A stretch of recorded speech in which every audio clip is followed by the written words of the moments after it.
This video contains strong language not suitable for all audiences. Viewer discretion is advised. So it was like Confiscated Tremors explosives. 2 when they were like, what's in the warehouse? Sweet Tremors snack 2. food?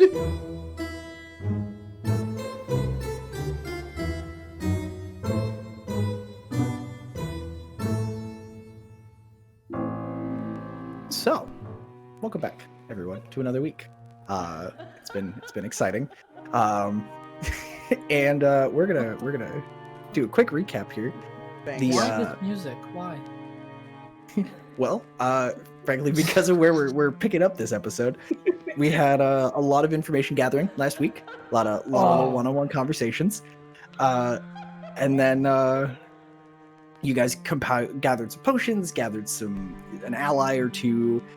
Kendrick has some gear underway, and Robbie went on or Lythar and Thalia went on a little adventure to the Brotherhood, and Robbie went to hell. Rock and roll. Because Robbie is literally and metaphorically the most metal out of everyone I've played with. Which it was a curveball neither of us were expecting to throw the other one, which just goes to show why yes and is the way you do improv. So we will pick up real quick, unless anyone has any questions, concerns, reminders, before we jump in. Because I believe everybody was back at the Twist and Shout, or on their way back. I believe Thalia was on her way. Everybody else was there drinking with Evelyn, which Josh, get yourself a second point of inspiration for How do you sitting do out. that? Just remember you have a second point of inspiration, because I literally don't know what else to give you, because I'm burning one this session then. you sat. Yeah, please burn your inspiration and then earn things and let me give you more. Like that, it's currency. Spend it. Or Josh, if you want to give it to somebody, you can. No, I'll use it. Okay, great. Because Josh basically tanked that entire encounter at the bar and got tanked. Anyway, Anyway, do it sometimes. yeah. So we will pick up with Robbie, having just fallen into basically darkness, by being dragged by your buddy Roost, who, after a brief conversation, the lights went out, and but after a brief conversation, you managed to convince his drunken self to go visit a woman he calls Auntie, who is responsible for bringing him back from the dead.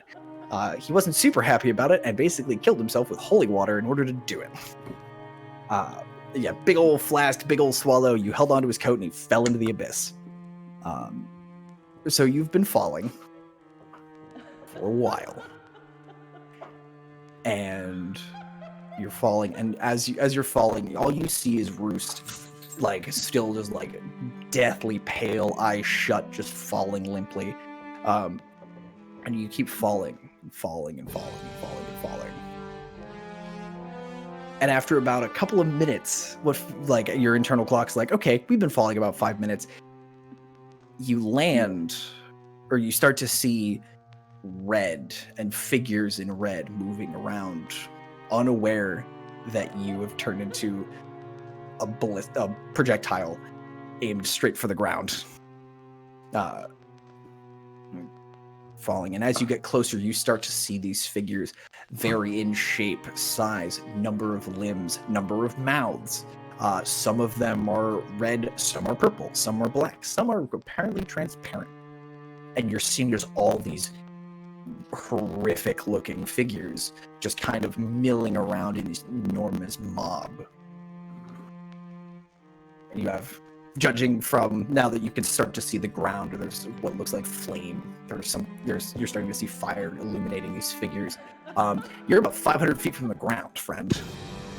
Awesome. Is Roost still dead? Yes. he at least not moving. Still holding on to him. I am going to wait until Give me 1 second. I have to see the range on this. I think you already know what I'm going to do. Yeah. You're not gonna make friends, I'll tell you that much. Fireball. Twin fireball, straight to the ground. character. How far can I move with this? It's like 60 feet, right? 90 feet. Yeah. Oh yeah. If you're are you thunder stepping? Yes. 90 I'm feet. gonna wait till I'm 90 feet off the ground and thunder step so that I step on the ground. Okay. Okay. So as you're falling, you're starting to see some of the taller figures. There's one that looks to be about 40, 50 feet tall. And an eye on a stalk turns and looks up at you as the two of you are falling. And you start to hear this murmur in just this guttural, gross noise. It sounds like a meat grinder, but it passes as conversation here in the infernal plane. And as you get closer and closer to the ground, you're starting to see more and more eyes looking at you. Are you just going straight down?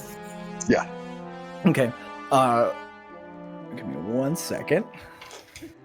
What is it? What's the save? Is it Dex? Dex or Con?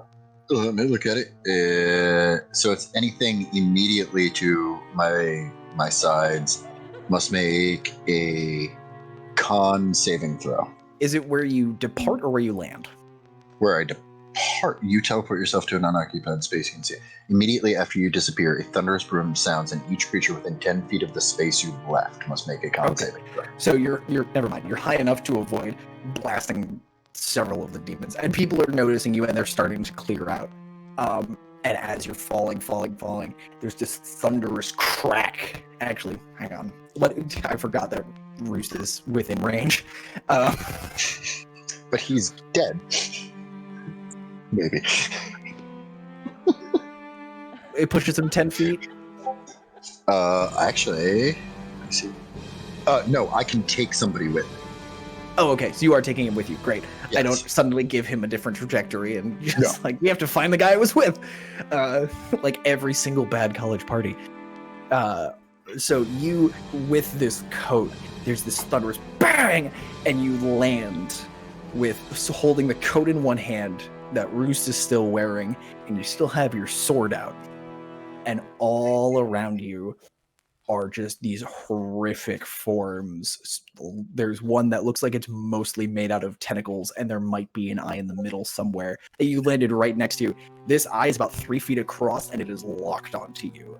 And as you're Excellent. So I got some attention. As you're looking around, every single entity that you can see is staring at you. I hold Roost a little higher, and I go, "Hello, I am Robbie. This is Roost." And with that, we're going to cut back to everybody at the Twisted Shout. Let me swap out the music real quick.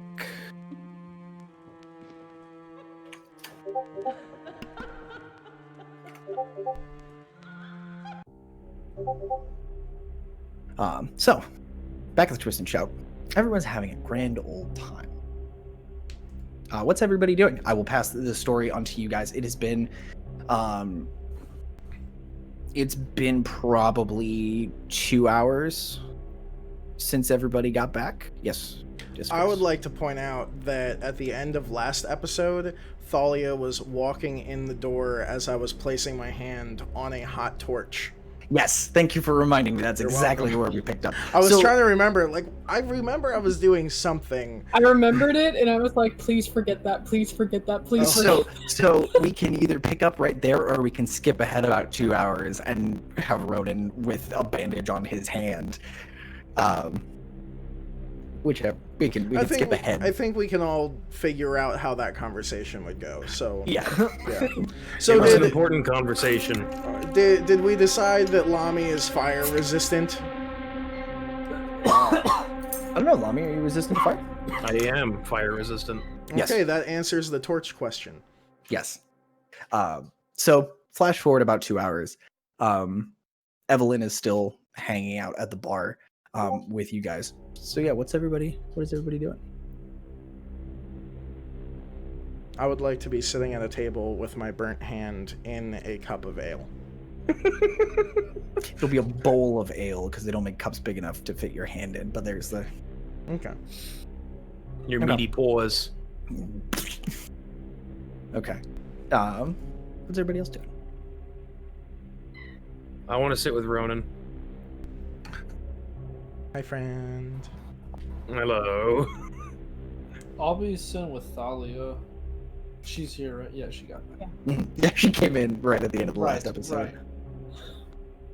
I forgot about that. Yeah, you did. She's probably sitting at a table with Lythar, but like looking over frequently at Ronan and Lami to see what they're doing. I'm going to be like aggressively averting my gaze because I can only assume the words that she said to me after putting my hand on a torch. Okay. Here's a cat. Maury and Thrall. What are you guys doing? I'm sitting with Keelik. Okay. What you up to, Maury? So I'm kind of like looking through my notes and everything that I've like written down. I'm kind of like reviewing the actual riddle. Okay. Cramming for the exam. So you're listen, Oh, wait, are you sitting with... I'm just kind of in the general vicinity. I don't know, Okay. next to people. Okay. Okay. So Evelyn, real quick, Evelyn has been sitting next to Lami and Ronan. And she's standing on the other side of the bar, and she keeps trying to do a card trick. But it looks like she's drunk enough that like she's lost that dexterity in her fingers. And so she's like, hold on. And she tries to do it, and the trick, like, it fails halfway through, or she just keeps messing it up. And she's been at it for about 45 minutes and has not successfully completed the trick. But she's going at it with that drunken tenacity that only, like, extremely drunk people have when they set their mind to something. You're doing so good. Do it again.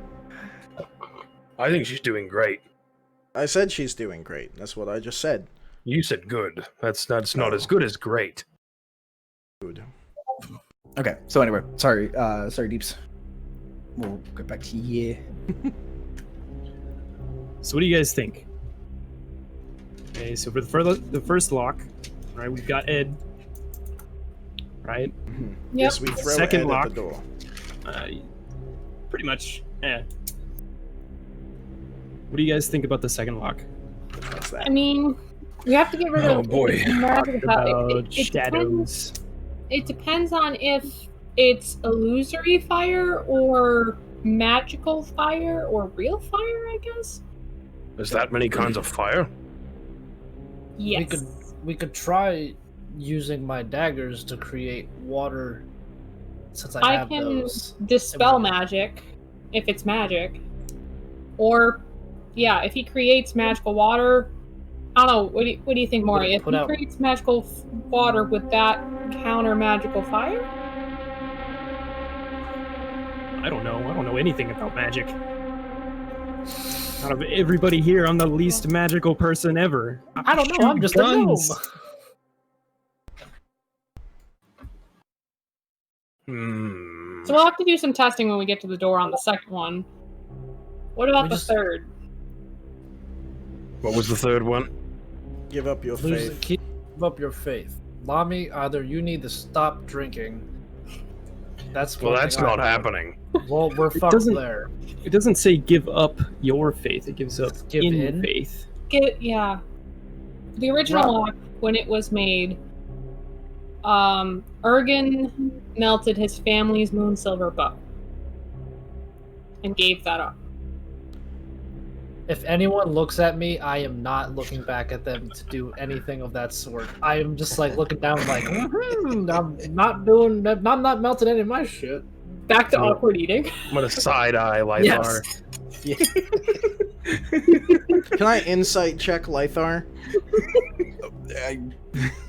You can. What are you looking for? I I just don't think want I to. actually have any family-owned weapons. I'm more was just like, Don't look at me like that. Don't point. Yeah. Yeah, I don't know. I'm an elf too. Don't look at me like that. The only Be back in faith 2 seconds. The only faith I have is faith in my swords. So if I give up a sword, the door should open. Yes? I mean, maybe the only other thought I had was that, of course, he's walked away. But Lamy gave up his chess piece when he was talking to his weird god in that weird magical god. He, like, exploded in a fire kind of thing? Yeah! Yeah. Like, he exploded into fire, was talking with his blue dragon lady person, and then he melted his chess piece? I mean, I don't know if that counts, but... So, are you saying if he walks near the door, it will just unlock? Or do we need to take the chest stuff? I think we would need to take the chess piece melted. Ed Wherever has it it. is. What Oh, if it we? has it still? Yes, that's what I. I mean, we could try it. I don't know if it'd work. We could bring the whole container of the liquid and pour it and see if. Just keep it away from me. What if we Thrall offer doesn't them like it, dancer? he thinks it's spooky. What happens if we offer dancer to the lock? From in the back of your head, you hear Dancer go, 1, it probably won't work. 2, please don't. Just because it says in faith and dragon, and it talks about dragons like absolutely loving gold, I really think that maybe I just have to like throw a couple coins in there and it'll be like, door open. Dragons do love gold. Yeah, throw some money at it. That solves all of our problems. Evelyn's behind the bar. She's put her cards have sprayed all over the bar while this conversation is happening, and it looked like she had a stack of like 8 of them, and she just given up. And she's pulled a bottle of something very dusty from under the bar, pops the cork, and is taking a swig of it. Oh, no. Gimme. No. Gimme. Nope. Do you want some? Yeah. And she hands you she goes, 1 sip. That's all you need. I will take a glug. Okay. Roll D Okay. percentiles for me, sir. Percentiles? Oh. I'm gonna get pulled inside the bottle. I've rolled D percentiles before. Not. Running in a bottle. That is 2 zeros and a 5. So a 5. Great. Hold, please. Literally, when we were talking, I was about to be like, "Hey, Robbie," and then in my head, I was like, "Robbie's in hell. You Robbie is in can't talk hell." to Robbie." What a weird thing to think to yourself. So Robbie touches God and goes to hell. Chris, roll a D10 for me, please. D10. I was thinking about how to explain that to Lythar later. 6. Cool. I explode. Rodent, as you're sitting at the bar, you notice that all of a sudden the seat you're in is really uncomfortable. And you're kind of like, oh, this is weird. And you look, and your shirt is a little shorter, is a little smaller on you than it was a minute ago. And everyone else in the room notices he grows about 6 inches. Oh no. Ronan, what's going on? The drink shrunk my shirt. Ronan, you were already big. How are you getting bigger? That's what you want to know, isn't What the it? fuck is happening? Evelyn takes the bottle back as Lamy has come back from using the facilities. She goes, do you want some? Say yes. You want some? Makes your No, shirts no. smaller. See if you want it.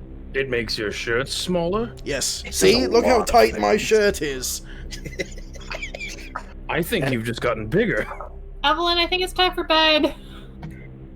As you're chatting with Evelyn, all of a sudden, everyone who's kind of sitting next to her hears weird, faint music. As she's sitting there, and she's just kind of bopping along to the beat of this music that you only hear when you're standing around her. She just kind of, It's not time. It's not No, it's not bedtime. It's bedtime. Anybody? Anybody want some? I'm gonna like lean over and whisper to Thalia and just be like, "What sorcery is this?" I'll pass on the Unz juice. Oh no, this isn't Unsun's juice. No, I don't drink that after the accident. All of a sudden there's a smell of brimstone, Oh no. a flash of heat, and this orange and sitting on the bar, just like it has been carefully placed there, just slightly smoking, is an envelope. And Evelyn looks down at this envelope like it's going to eat her. Oh. Lami, was that from you? Was it for me? No, there was definitely It's just there. it just was there. You got the faint sense that it was definitely malignant. Can I grab the letter? Oh, I wouldn't touch that, Ronan. I touch it. Okay. your hand's already fucked. That hand or the other hand? Use the other hand. Use the Yeah, good which one. hand are you using? All right, use the good hand. There we Okay. go. Uh, I'll have Two two bad messed up hands. hands. roll a d4, please. Barbarian's got no hands. Is He there kicks any ass with his writing feet. on the outside before that I noticed before he picks it up? You see written in. You can read Infernal, correct? I can. I can read Infernal too. So everyone who can read Infernal sees that it says Evelyn in what would be basically very fine flowing script. Oh shit. Ronan, when you go to pick up this letter, you get it up, like you put your hand on it, and as you go to pull it away from the table, it suddenly feels incredibly hot. I let go. Okay. He learned. Take 1 point of fire damage. Okay. Just one. Your fingertips are a little singed, but otherwise you're okay. But it did, the envelope didn't get red. It did not do anything other than just heat up when you picked it up. And Evelyn is there, still holding out her drink, staring at this thing. Evelyn, I believe that's for you. Yeah. Are you What? gonna open it up? Oh, she sets down the bottle. I was like, I guess I have an invitation. She picks it up, opens it, pops this gorgeous jet black wax seal on the back, Sexy. and opens it up and goes,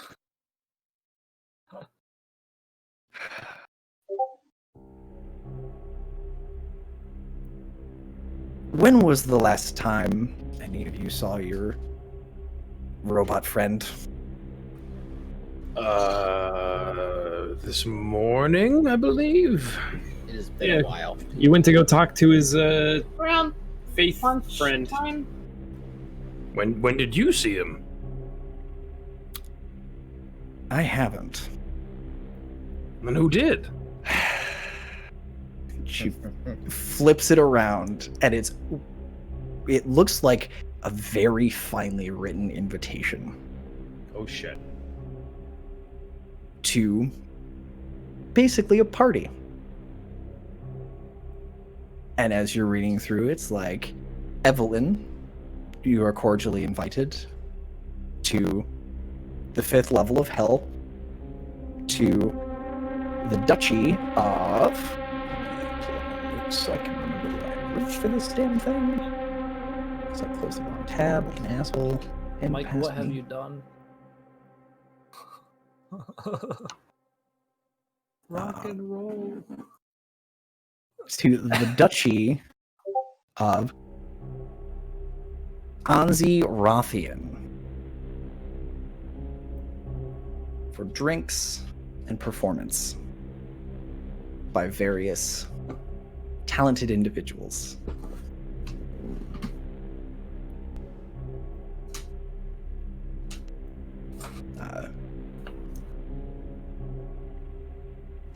And it just has a large, very, very well written A that is glowing red against the white paper. All the other ink is black, and this is red. Just kind of gently glowing.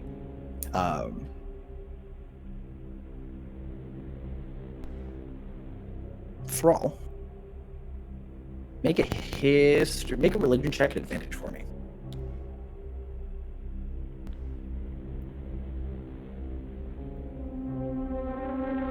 At 20, baby. 21. Dancer goes, interesting. I didn't think he could play music. We might need to go get him. Go get who? Your robot friend. In hell? Yes. In Rothian's duchy, apparently. And how are we supposed to get there? The letter will help. See if you can get a closer look. See if it says anything about a +1 or a +1, 2, 3, plus several. We may all need to go for this one. I'm gonna go for the letter. I don't know how far away I was, but You're probably 10 feet. It's a small enough room. And Evelyn has set the letter down. And she goes, does anyone have anything nice to wear? Well, it sounds like we've been invited to quite a nice party, but What does this have to do with Robbie? Why do you think this has to do with Robbie? And she goes, "Oh, I'm sorry." Here, and she pushes her thumb on the A, and the text, and it shifts, and shows a list of names, presumably the program for the evening. And about third from the end, R66Y. well, That's our boy.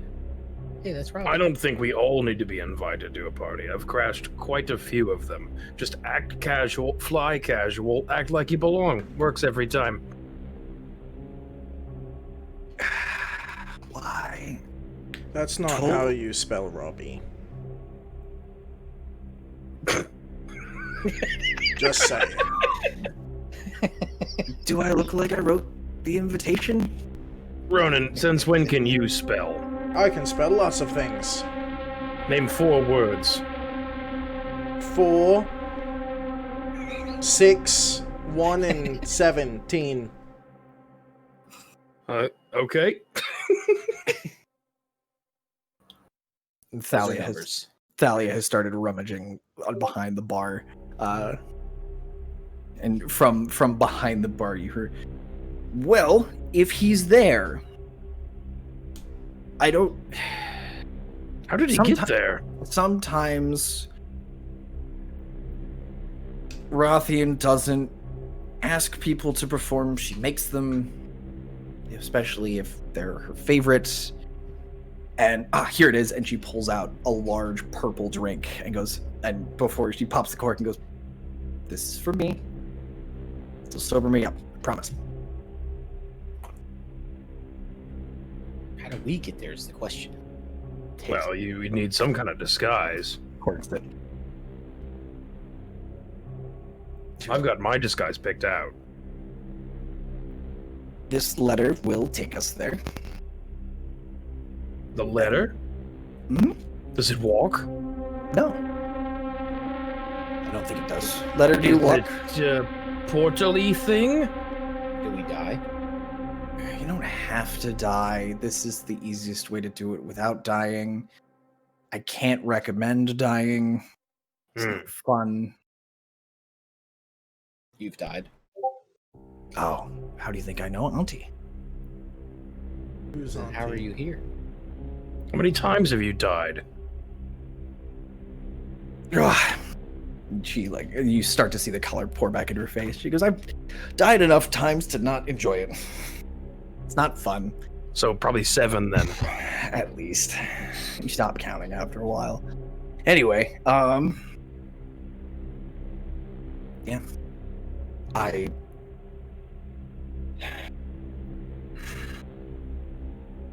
yeah. I'm going.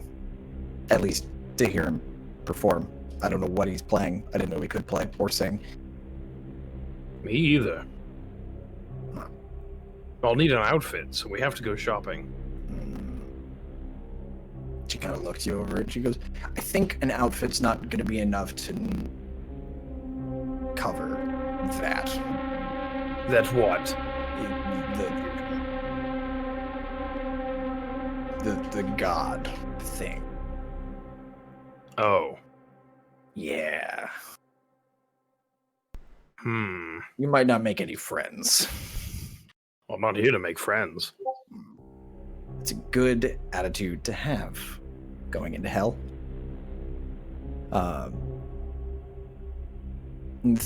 Thrall, you've gotten up to the letter and you're starting to look at it. You cannot read Infernal, correct? Nope. Okay. Unfortunately. So as you're staring at this thing and like it looks like a jumble of scratching, but Dancer, seeing through your eyes, has no problems translating. And Dancer goes, "Well, I guess we're all invited. This doesn't say solo." So do we all just hang on to each other? Is that the plan? What are you Yeah. afraid? Dibs all on have holding to- on to life. I just don't understand how we're actually supposed to get there. The letter, we discussed it. It's going to lead us there I'm through assuming it'll some magic teleport. thing, but it doesn't walk. The letter does not walk. No. But do we all have to go? The more the merrier. I'll go. It is a party. Should we not all? It's a party. What could go wrong? It's a party in Thalia, hell. do you hate parties? I saw you It's yesterday. not I know you don't hate parties. It's Curtis. I'm assuming I, as part angel, am not really.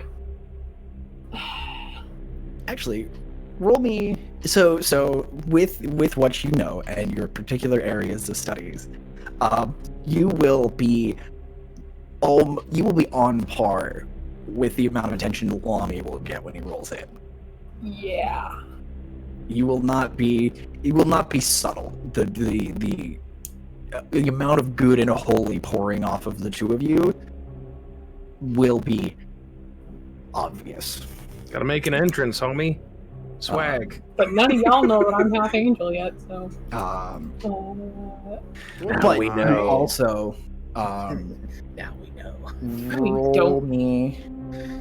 You've heard like a Duchess of Hell effectively is like not quite like the king, like you're it's a minor lord or lady of hell. So this will be a big swanky kind of party, which in itself affords its own kind of protection, because none of the lesser lords are going to raise a stink. Because if they cause any trouble, they can be eaten, annihilated, banished. Any number of things can happen to them if they act up inside the party. So the invitation itself does protect guests. So it's not the least safe thing you could do, but it's also, it has its own inherent dangers, because the second the party's over, the rules apply less. Yeah, it's not so much I don't like parties. I just, I'm a performer, and if Robbie got inscripted, I don't want to end up being inscripted to play in hell forever. Just not really my kind of scene. You meet some interesting people, I'm sure. Oh, I'm sure. I just, I'm a little afraid to be a performer.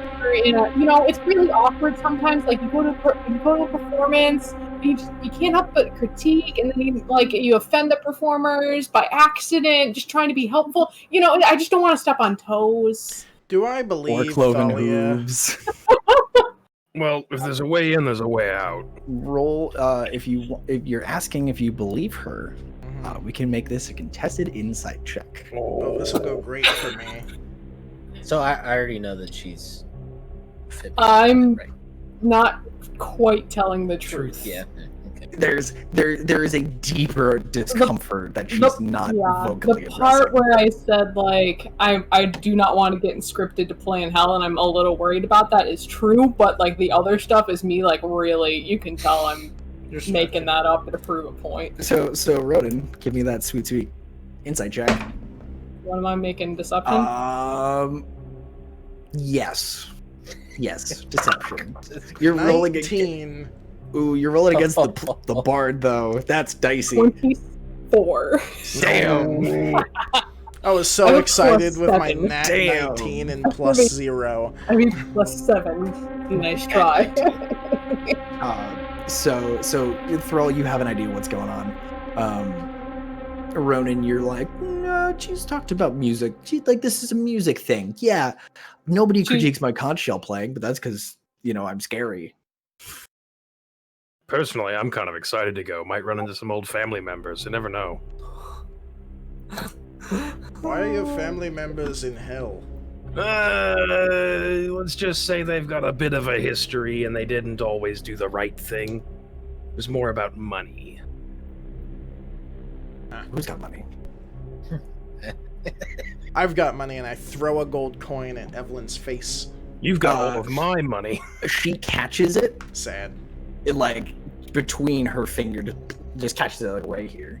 That's Okay, she's disappointing. sobered up. Why couldn't you do that with the cards 20 minutes ago? I was drunk then. You're not drunk now? Roman, No. don't be She mean. took the purple bottle to sober up. And the purple drink slips back under. I want that purple stuff. Purple drink. So, who wants to tag along? Cleo. I'll go. Sorry, she's getting on the marimba. I mean, I will if we really all have to go. Keelik, It'll will be you go? fun. Keelik's like, Yeah. I only want to see hell once, and it's when I go there. I don't. At this point, he's like, I haven't seen the barkeep today. Is anybody else? The Adams is. I haven't seen Adam. We I've saw been here all Adam day this and I morning. haven't seen them. All I saw was you. I can stay behind and keep an eye on things. That's okay with me. I don't know how I feel about hell, and I don't know if they allow dogs in hell, because as we all know, all dogs go to Jesus heaven, Christ. baby. Oh, gee. That's a good That may be point. so, Oh, but it's a party, and wouldn't that just make you the fanciest dude at the party? Because none of those demons have seen a dog. They're all cat Yeah. people. And what if this lead demon person that I don't know how to say or spell their name, Just call Once- her auntie. once- Everybody calls her auntie. what if Auntie wants Cora because she's interested in her and says, that's mine? Right. There is no deal. I will shoot Auntie in the eyeball with an arrow and stab her fucking throat out. Maybe don't do Oof. that. That's Well, not how you treat your aunts. Your aunts. that might not end very well for I'm gonna look over at the. Should I even go? I think we should all go. I am not the best person to ask that question. Let's go buy some fancy clothes and let's go have us a party. And if things go awry, we crash the party. I'm always in for a fancy party, and I'm gonna cast Alter Self. And I'm going to change my clothes to be like this real fancy like trench coat with some like silver ruffles and like some black pants and a cane. Fuck. I am always ready for a fancy party. Please have a big top hat. Sure. I have a huge Yes. Yes. Do you have a monocle? Are you Mr. No monocle. Monopoly? So yeah, Evelyn watches Maury just do this like top to bottom makeover, and she goes, "I should really learn to do that. That would save me so much time." Yep, I have to go shopping. I can't do that either. Do I still have the clothes I used to disguise myself as a human when we went after? Those aren't fancy though, are they? They're just like They're not commoner- super fancy. They're just like commoners' Why clothes. do we have to be fancy? Why can't we just go? We don't. Ronan, just come shopping with me. You'll do fine. Lamy, Yeah. do we have time to go shopping? We have to go I to agree hell. with Ronan. You don't want to go shopping? Shopping's boring. For clothes, We have anyway. pants. You can get something We're shiny. already better dressed than most of the people. Wait, is Ronan's shirt still like way too tight on him? Everything is still a little small. Ronan, by any chance, do you ever pack extra clothes? Only No, on he's got a weekends. Oh, and it's Wednesday, my dude. You might need to go shopping. Fuck. It's a good day to go shopping. I'm just gonna stand up and leave. Evelyn's like, hold on. I know a guy. What? Let's go. I know a guy. Everyone who needs clothes, let's go. Well, Just let's be go. quick. Let's go to the we don't guy. have to be how fancy. Do we Thalia, have to don't be? worry about it. Will Pick they something fit you over like. my Let's full go. plate? I don't Sorry. want to. Say it, Brendan. Will they fit over my full plate? You can wear the full plate. Maybe something to cover up that sigil. That might be a little rude. We can do that. But we can snazz you up here. Let's just everybody go. Let's all have a good time. And Maury, if you want to bring Frank and the chicken as well, we can make them blend in. absolutely. I do like the chicken. I can't ditch my friends. Can't do it. So I can't do it. Keelik is like, I'll just be here. I'll lock up after you guys. And as you all walk out, Evelyn has tucked the letter into her bag at her hip, and she's walking. And as you go, you guys all exit, and Keelik locks the door. You hear the bolt and the bar drop on the door behind you. The storm has cleared for the most part. It is early enough in the evening that you can still get out and do some shopping, some late night shopping. And Evelyn leads you pretty quickly up to the upper crust through a couple of side alleys that you didn't know were there last time. Thalia, these routes, from what you remember, were just broken and inaccessible. Basically, they just never been cleaned out. But Evelyn is able to maneuver the entire group through very quickly. And as you're you guys keep maneuvering your way up through, and she takes you to a place called the Bob and Bobber. And it's just, there's a sign out front, and it very much looks like a straight up regular clothing store. She throws open the door and goes, "Oh, Steven!" And this wiry older man comes out, and he has a tape measure across his over his shoulders. Probably stands he would be about 5'6" if he wasn't hunched over with age. And he kind of hobbles in and he goes, "Good evening. How can I? Oh, Miss Evelyn, how lovely to see you. I didn't expect to see you for another few months. How are you? Please come in. And who are your friends? Oh, are they all? This is lovely. This excellent. Here, come in. Please, don't. This will only take longer if you sit down. Here, just stand over here. And there's probably 10 square tiles, about 4 feet by feet in front of these mirrors. Mother. And Sorry. Mike, look at what you've started. We were gonna fight a dragon. This literally, like, Curtis and I talked a little bit about how that all happened before, and it really was just yeah, you're going to keep going with that. I'm going to keep going with this until we ended up in this position that both of us were just, how did Robbie go to hell? Oh, God. better? Yeah. Okay, cool. Anyway, filled with rage.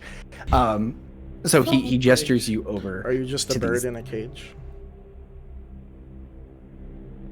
I'm going It's to a, kick you out. it's a rat in a Rat in a cage. It is a rat in a cage. So he gestures all of you over to these mirrors, and goes, "Yes. I lost his voice. Shit. It sounded like that. I think so. So, oh yes. Yes. Come this way, and we'll get you all squared away. What's the occasion? Are we doing something a little fancy or something a little more clandestine this week? No, well, we're going to a party in hell. A fancy party in hell. And he just, without missing a beat, Steven just, interesting. Yes. Oh, lots of reds and blacks then, unless you're looking to stand out and make an impression. No. No standing out. You're looking to blend into the crowd. Well, that's no way to enjoy a party. I Nope, just I'm want- fine with that. I just I want think fancy somebody pants. could stand out. That'd be fun. Just so fancy. You I want think, the Ronan, fancy- you should get some standing out fancy pants. Well, give me, what colors do you like? Give me a little bit of, what do you like? What's your favorite color? Red. Well, you're not one for the imagination, are you? No. Well, I hate shopping for clothes. Nothing ever fits. It's just I can a tell you. bad time. Have you grown Yes. in like the last hour? Rapidly. She gave me a drink, and I drank it, and now I'm big. We don't know if you'll ever shrink either. I'll come back to you in about. I'll come back to you in about 10 minutes, and we should be squared away. You'll sit on settle the back floor. down.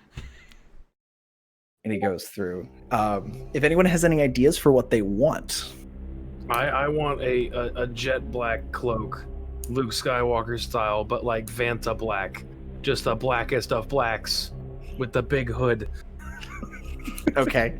You should actually do it in Black 2.0 so Yeah, that Black 2.0. Yes. Ooh, yeah. Black yeah, 2.0. Then I have to pay for the Vanta black. Good point. Yeah. Just fuck that guy. Anyway. Brandon. Okay, so we've got the Sith Lord Lonnie over in the corner. Maury, when he gets to you, he goes, "Well, you appear to be already all dressed to the nines. What can I help with? Anything? Any accessories, possibly for your companions here?"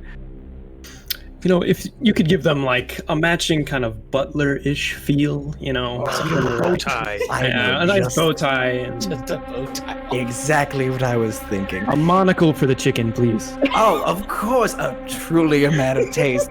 And he moseys over, and he, like, it looks like he just waves his hand in front of the chicken, and all like the feathers straighten out. Like you didn't realize there were a couple of dings in the feathers from just the 3 weeks of abuse you've put this chicken through. But like the feathers kind of straighten out, the plumage kind of settles, and the this perfect metal bow tie and monocle just like settle onto the chicken. And he walks over to Frank, does a little stroll around him, and goes, this should do, and does a wipe, and it's Tuck's tail, like the same silver collar that you have on your trench coat. The spear and the shield match, like just they look like they've been painted to match. And so he's very much just very civil and dour, and has a little mustache. Because I've always thought mustaches looked good on machines. It gives them a little extra personality. What do you think? As he looks up to Frank, do you like it? Here, and he points him to the mirror. Frank just kind of nods. Excellent, very good. Now, you all seem to be squared away. Young miss, what can I assist you with? I just want to blend in. Are you looking for regular party goer? Are you blending in as hired help? No one ever looks at the hired help. Especially if you're trying to get in someplace you're not supposed to be. Party goer, I guess. Evelyn's like, this one is not, it's not that. It's an actual party. We've been invited. And he goes, oh yes, in hell. Interesting. It's a long way to send an invitation. Anyway, and he kind of starts showing you a couple of different styles, and he settles on, his big question is, pants or a dress? dress. And something that doesn't clash with my hair. What color is your hair again? It's a reddish orange, like Okay. not like Black. super ginger. It's not super ginger, but like. Okay, and after a couple of passes, and trying on a couple of different styles, he finds this dark, like a maroon kind of color that fits with your hair, and it makes your hair look a little bit brighter, but not by issue of like adding additional light to it. It just looks like the tip of a candle, just that brightness at the tip of the candle, and it works its way down. And actually, as it gets once it passes your waist, the maroon kind of fades into this dark black at the base. Excellent. Let me know. I'll come back for another pass. Let me know if there's anything you'd like me to add. So he gets to you, Lythar. And Cora. And he goes, Why, hello. What can I offer the two of you today? Are you also looking to blend in?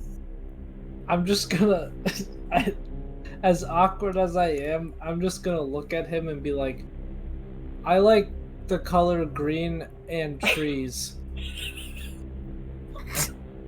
Oh no! And just like have that half awkward smile of like, He wants to blend in too.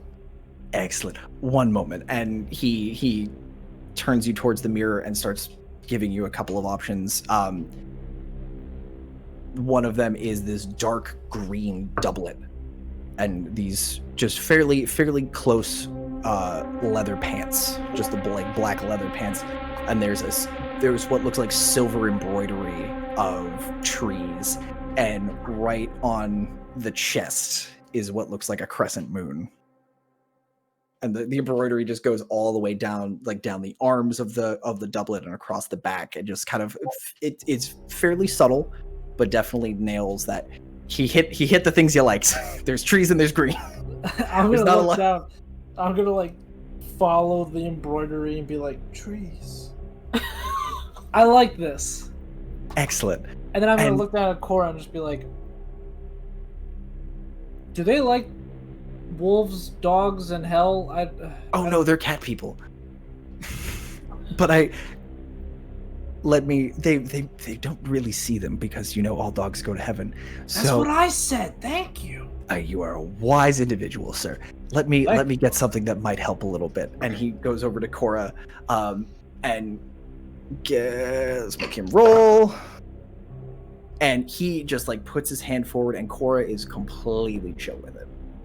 Because crit his animal handling, so he's not losing a hand today. That could have gone really badly. And he kind of gives her a pet behind the head, and he goes, "And now, what colors are you looking for, girl?"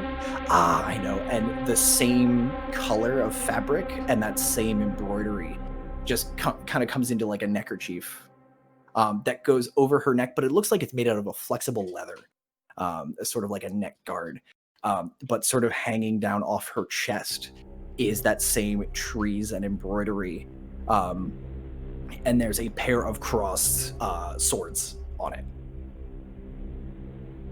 And she that was dope. That was awesome. Thank you. She settles down in a very pretty sit. She's looking at herself in the mirror, and she seems pretty happy about it. I was worried you were gonna turn her into a cat. Yeah, I got worried when you're like, they're cat people. I was like, please no.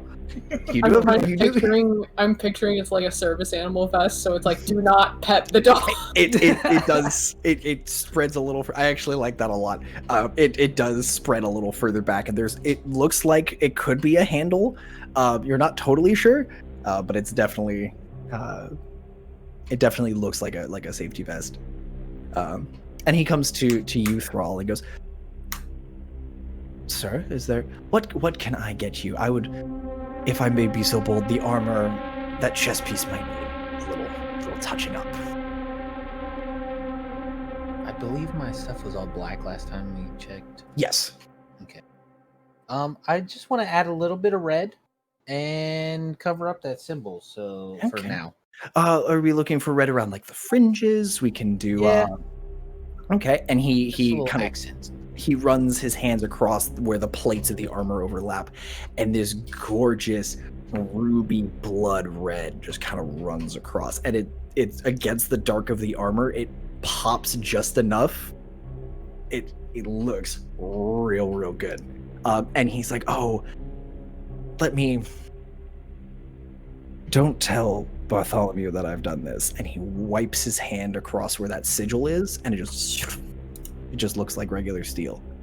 I won't.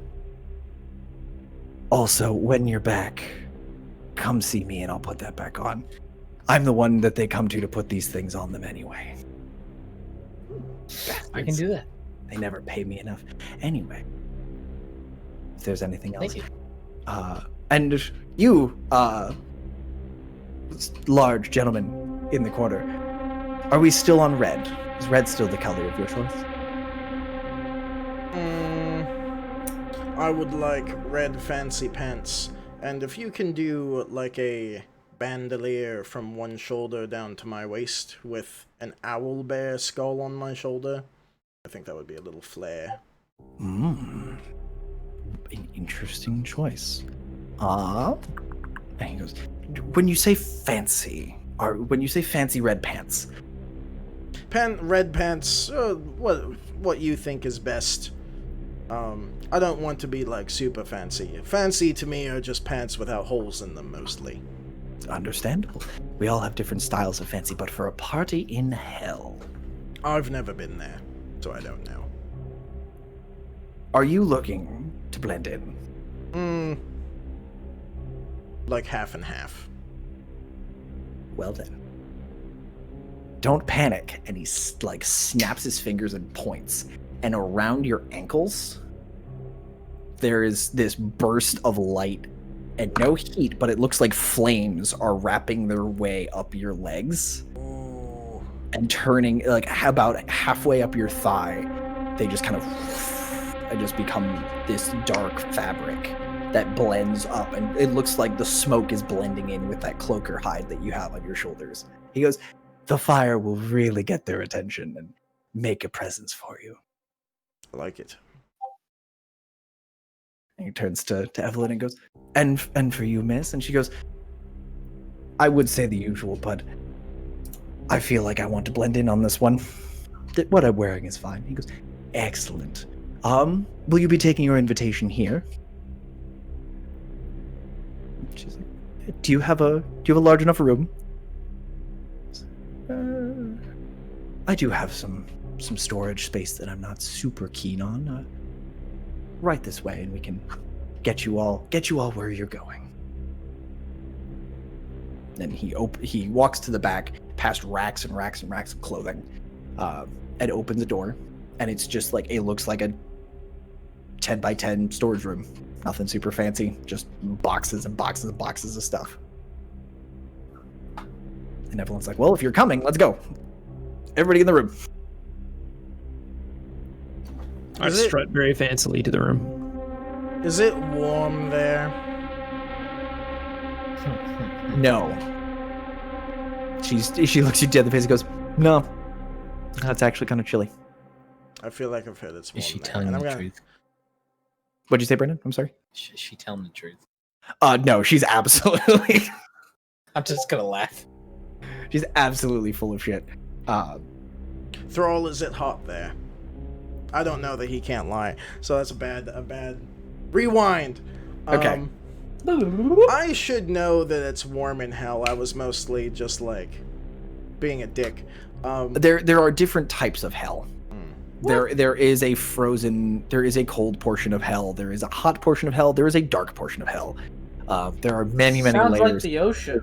It is actually generally referred to as the Nine Hells. The 9 hells, yes.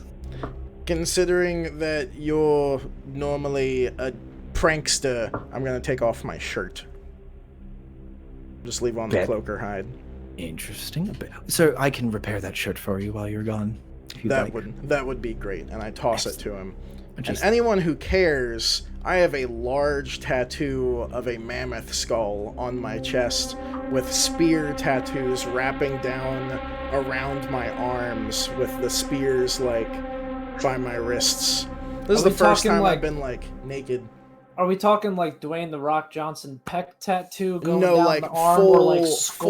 full chest, Oh, like that's woolly like full mammoth chest piece. sized. dang. It's almost to scale on a Goliath.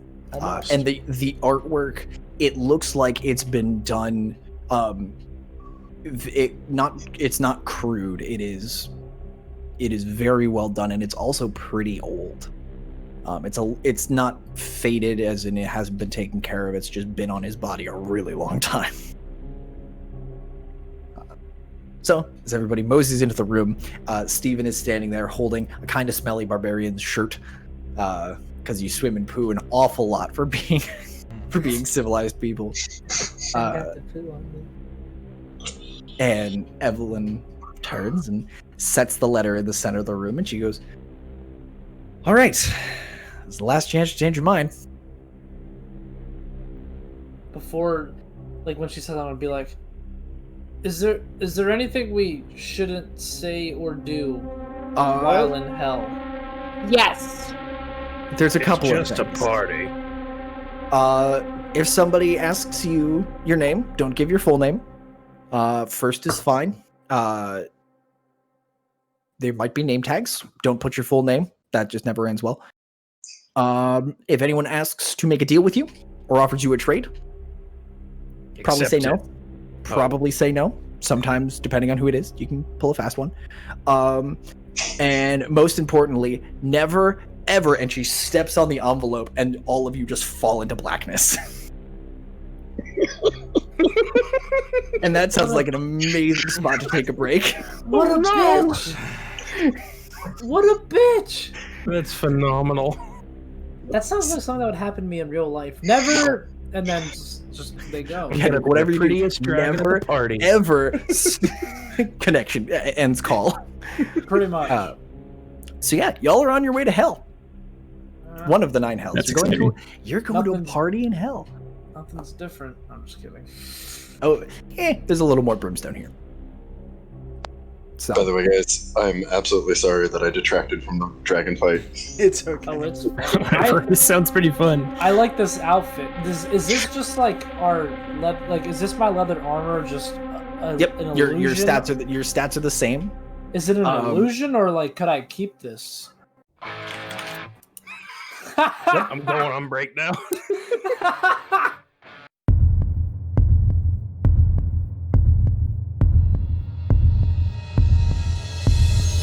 So, welcome back, everybody.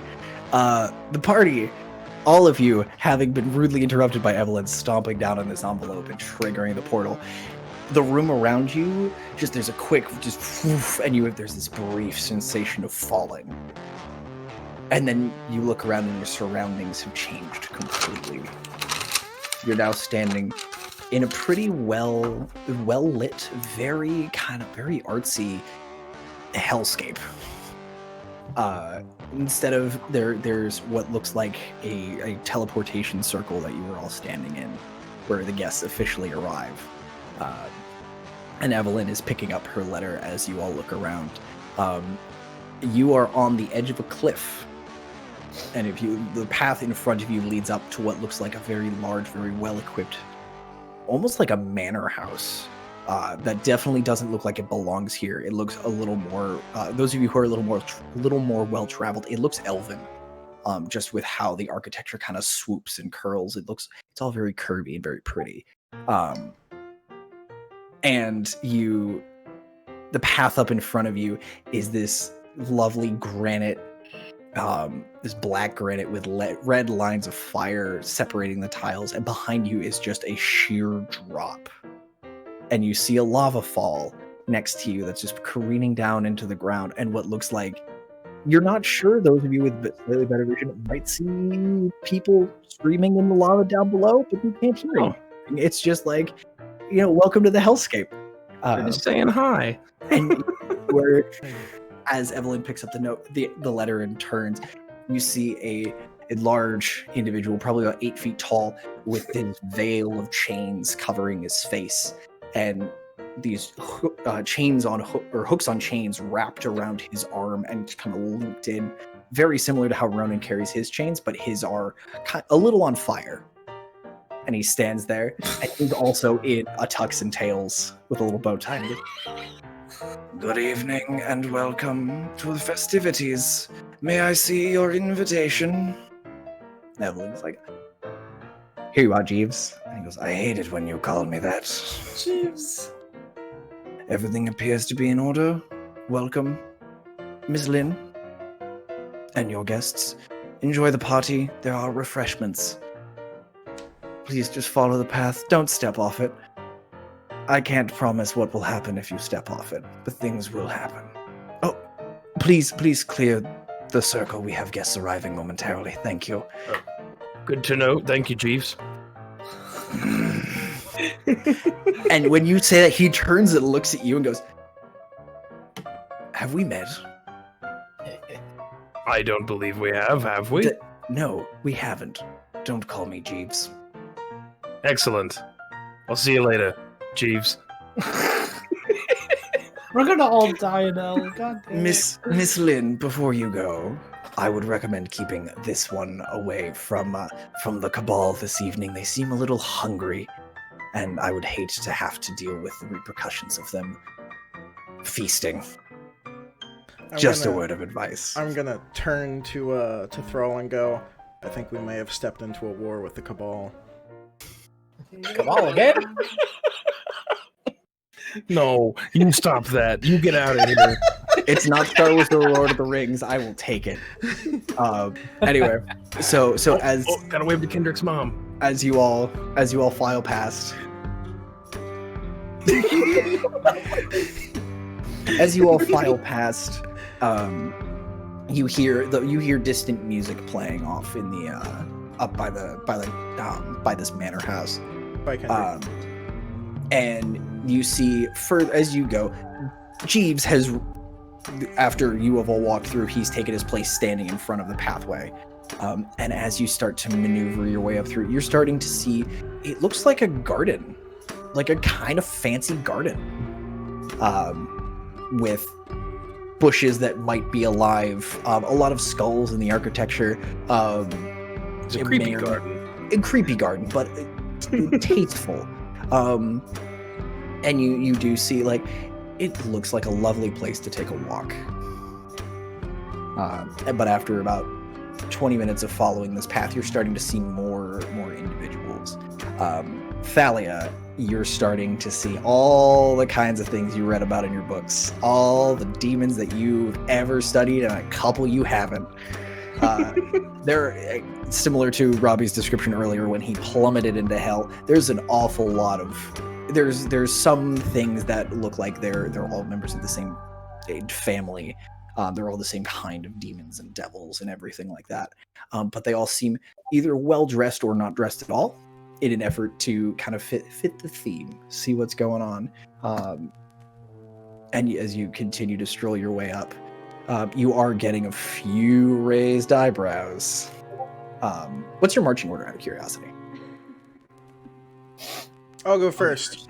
I want to be second. Middle. I'll be walking with Thrall because I wanna walk I next just to whispered. I'll walk right behind Thrall. Other side of Ronan. We can go 3 wide. We can be the train block. It's a fairly wide path, and Okay. as you guys are approaching, we'll do the flying V. Okay. There's Thalia's centered, Mori and Cora, or I'm assuming Cora's with Lythar. So Mori and you guys, where are you guys just all kind of like boxing around, just staying as a close group? Yeah, we'll box Thalia in. Yes, and I'm Keep her actively safe looking from the for demons. either tables or servers with drinks. Okay. As you are all making your way up, you're seeing a lot of raised demon equivalents of eyebrows, a lot of lashing tails as you start to come by. Some groups are starting to separate from you a little bit, but no one's really making any aggressive moves. Until up in front of on the path in front of you is what looks like an enormous ape. Very, very large gorilloid figure, with bright orange hair and blue, like a blue face. he has the bow tie on, but he does not have the full suit. A little bit Gorilla Grodd. Thalia, you know this is a Barogora. And he does not look happy to be tussied up in this garb. And he's standing there, not with his arms crossed, he's like knuckles down on the ground, kind of looking at everybody. He stands about 10 feet tall. And he's like, even when he's kind of leaned over a little bit, he's still about 8 feet. They're all so big. He's looking around and goes, Invitation, please. That was good. Why are you here? Where's Evelyn? She's with you. She's just lagging back. It looks like she's been talking with a couple of people. I'm gonna look at him and go, "You're big." Evelyn has our invitation.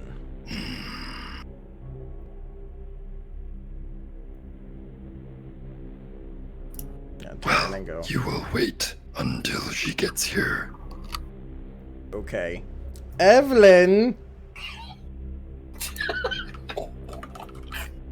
She is clearly engrossed with some kind of conversation with something that looks like a greenish, yellowish green tree trunk with eyes. That is somehow, the tree looks like it's trying to weasel its way out of a conversation. And you all see Evelyn with her hand out, like she wants something, like she's requesting something from this entity. And she is not paying attention to what's going on over in this corner of things.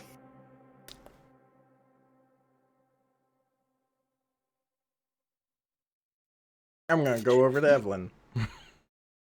Okay. As you get closer, you hear Evelyn going, "It was a contract." One moment. Uh-oh. Hold on, I got you. I don't know how that happened. No! I got you. It's okay. We're in less than 30 seconds. We're fine. Is that what it is? Less than 30? It got Thank you. added to the playlist. They got added to the queue. Whoops. Sorry. Also, really quick while we're doing this, I don't know if you saw my Record message. companies. Curtis, your voice for that guy is exactly what like the leader orc in Return of the King with one eye sounds like. That's perfect. It was a little more Dr. Claw than I wanted it to be. I like it. I love it. Faster when they're fucking paddling into yes, when we're going into, Osgiliath. Yes. Osgiliath. Oh, that was so good. Great. So we're good. Can Great. you say in that voice? The line, fear. The city is rank with it.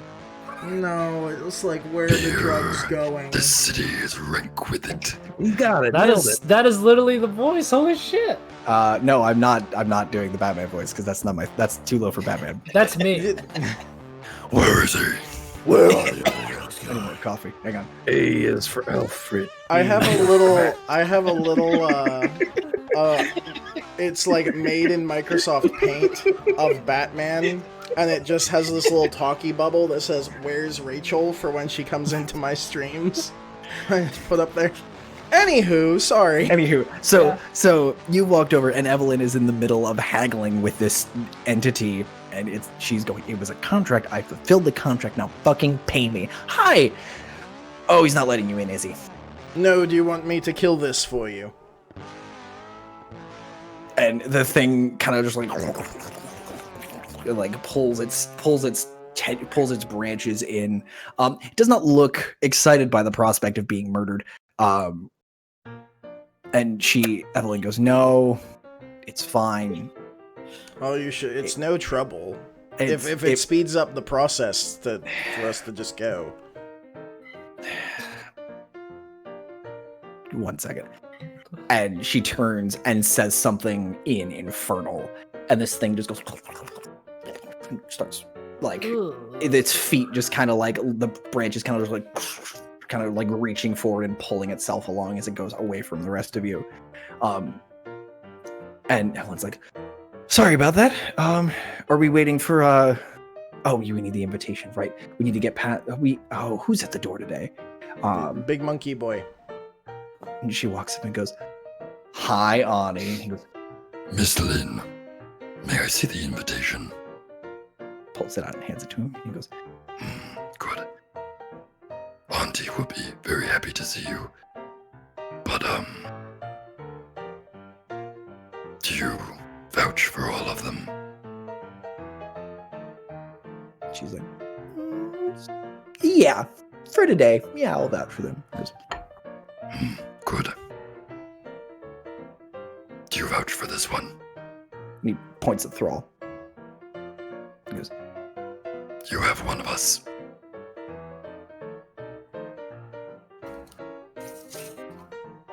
How did you come by her? Oh! Is he talking to me or is he talking to him? he's pointing directly at you. This music is so not fit. Are you No, talking it's about the sword? How did you find Dancer? She was given to me. And she hasn't killed you yet. Good. Here's your promise. Enjoy the party. And he like turns and opens the pathway up for you.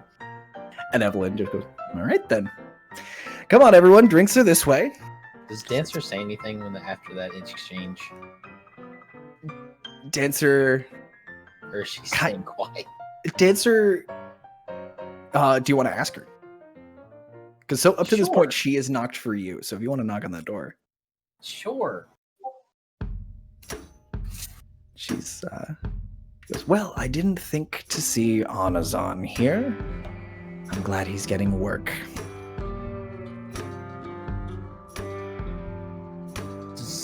Does that mean that you are a demon? To put a not too polite point on it, yeah. You don't generally catch good things in your sword. But how did you... How are you in here? It's a long and complicated story. I was asleep for a really long time. And he said you didn't kill me yet. Does that mean you killed your other wielders? They're not as strong-willed as you are. It's kind of refreshing, actually. Let's keep it that way. I don't want to die. You woke me up. Rather, you drew blood. And I guess fed me would be the correct term. First meal I've had in centuries. Thank you. I never properly thanked you for that. I woke you up, but your first kill was you controlling me, remember? My...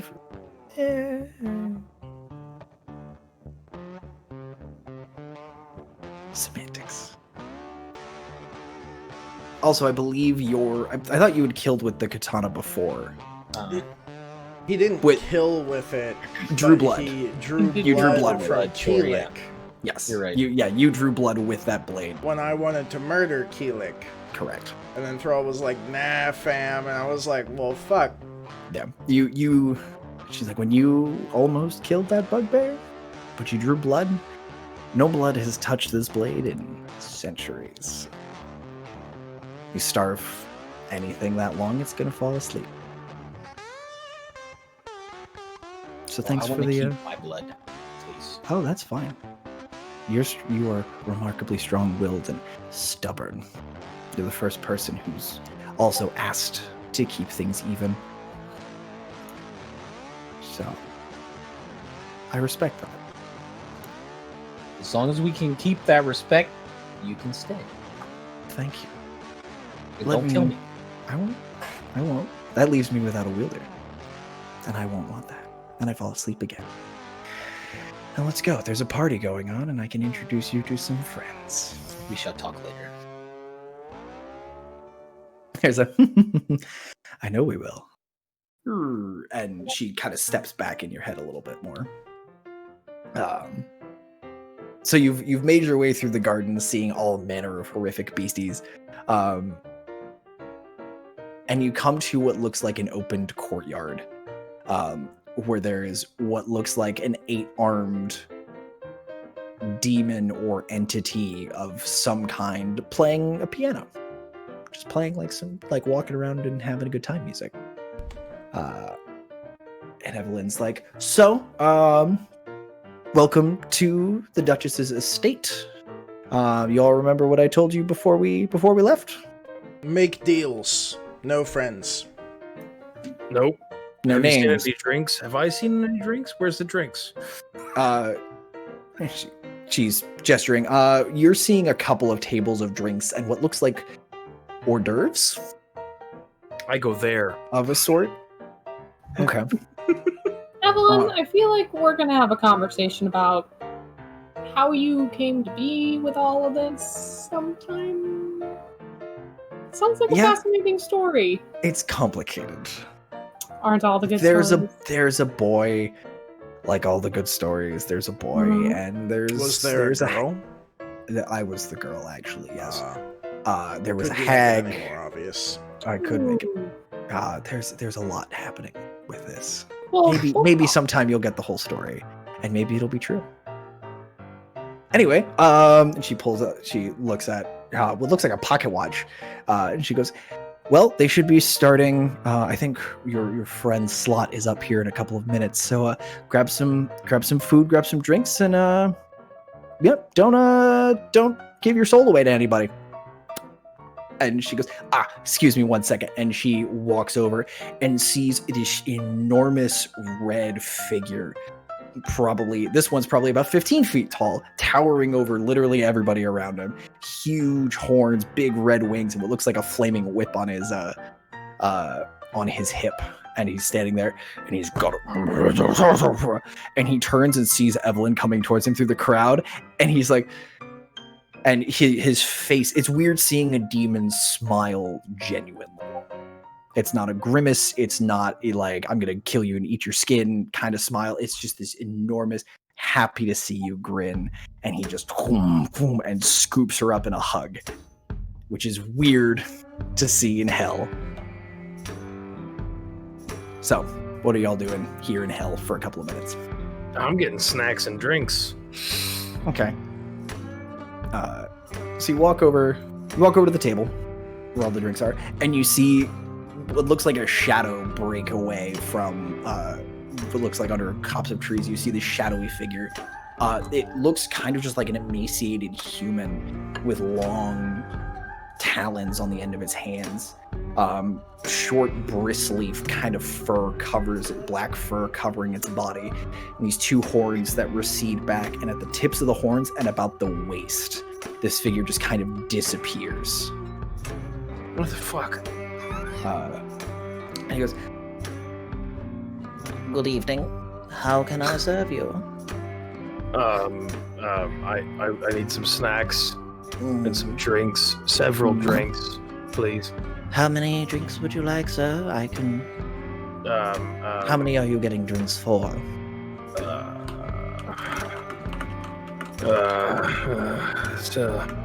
Just give me a dozen. Of course, good sir. Let's see here. yes, and he reaches over and just pulls a tray out from under, and as he sets the tray, these 12 glasses fill up, and they're this very ornate glassware. And he just reaches over and sprinkles what looks like an herb, looks like mint, into each of these, and he pulls a plate of what looks like just like sandwiches, sets it down. There you are, sir. Please don't break the glassware. It's very hard to get down here. Good to know. This evening's drink of choice is mint juleps and watercress sandwiches. That is Lovely. way fancier than I thought it was going to be. A lovely day. And just kind of floats back. You're good. What's up, Kendrick?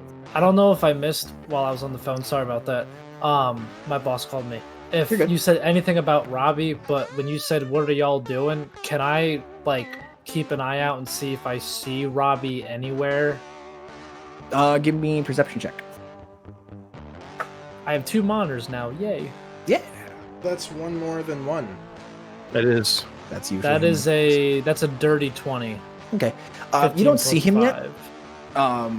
But you do see a sign up by where the piano player was. You see a sign that has a bunch of names written in Infernal, and you do see R66Y on the sign. Presumably the performance space where Robbie will be performing. I guess I'm so excited for this. Me too. Like, Mike's. I'm walking my platters back over to the party. Okay. All right. So what's everybody else doing? I'm Well, gonna did Rami hang get out- drinks for all of us?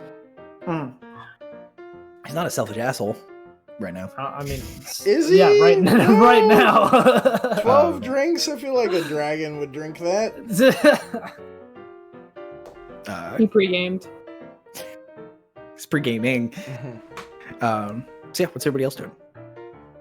I'm going to look at Kendrick's dog, but in reality, I'm going to my actual stay dog. I was very, like, what? very near Thalia because Ronan doesn't really socialize, and she's one of 7 other people that he knows, or 6 In this room. Yeah. Okay. Is anyone else sticking close to Thalia? I mean, I'm coming back with food and drinks. I'll stick by Thalia just because I know she's not comfortable. I'm gonna stand by Ronan, but I'm just gonna look around the room and look at everything that's there. Okay. And as you're looking around, Dancer you feel Dancer like when you came down the stairs this morning, so many hours ago. You come back and you feel Dancer being like in your head, giving you like, oh wow, I didn't know he'd be here. And you're looking through and she's rattling off names of demons that are down here. And it's a lot of the bigger, scarier ones that everyone's giving a wide berth to. And your gaze falls on a group of them. A group of them is huddled around a pair of tables that have been pulled together. Not wearing a whole ton of clothing. What they are wearing is a lot of tastefully applied leather. And as you look over, the rest, all of them as a pack, turn and look at you. Just gotta wave. Dancer goes, don't get their attention. People care about it as much as you do. That would be a bad idea. And why is that? They're succubi. Do I know what that is? Roll me religion.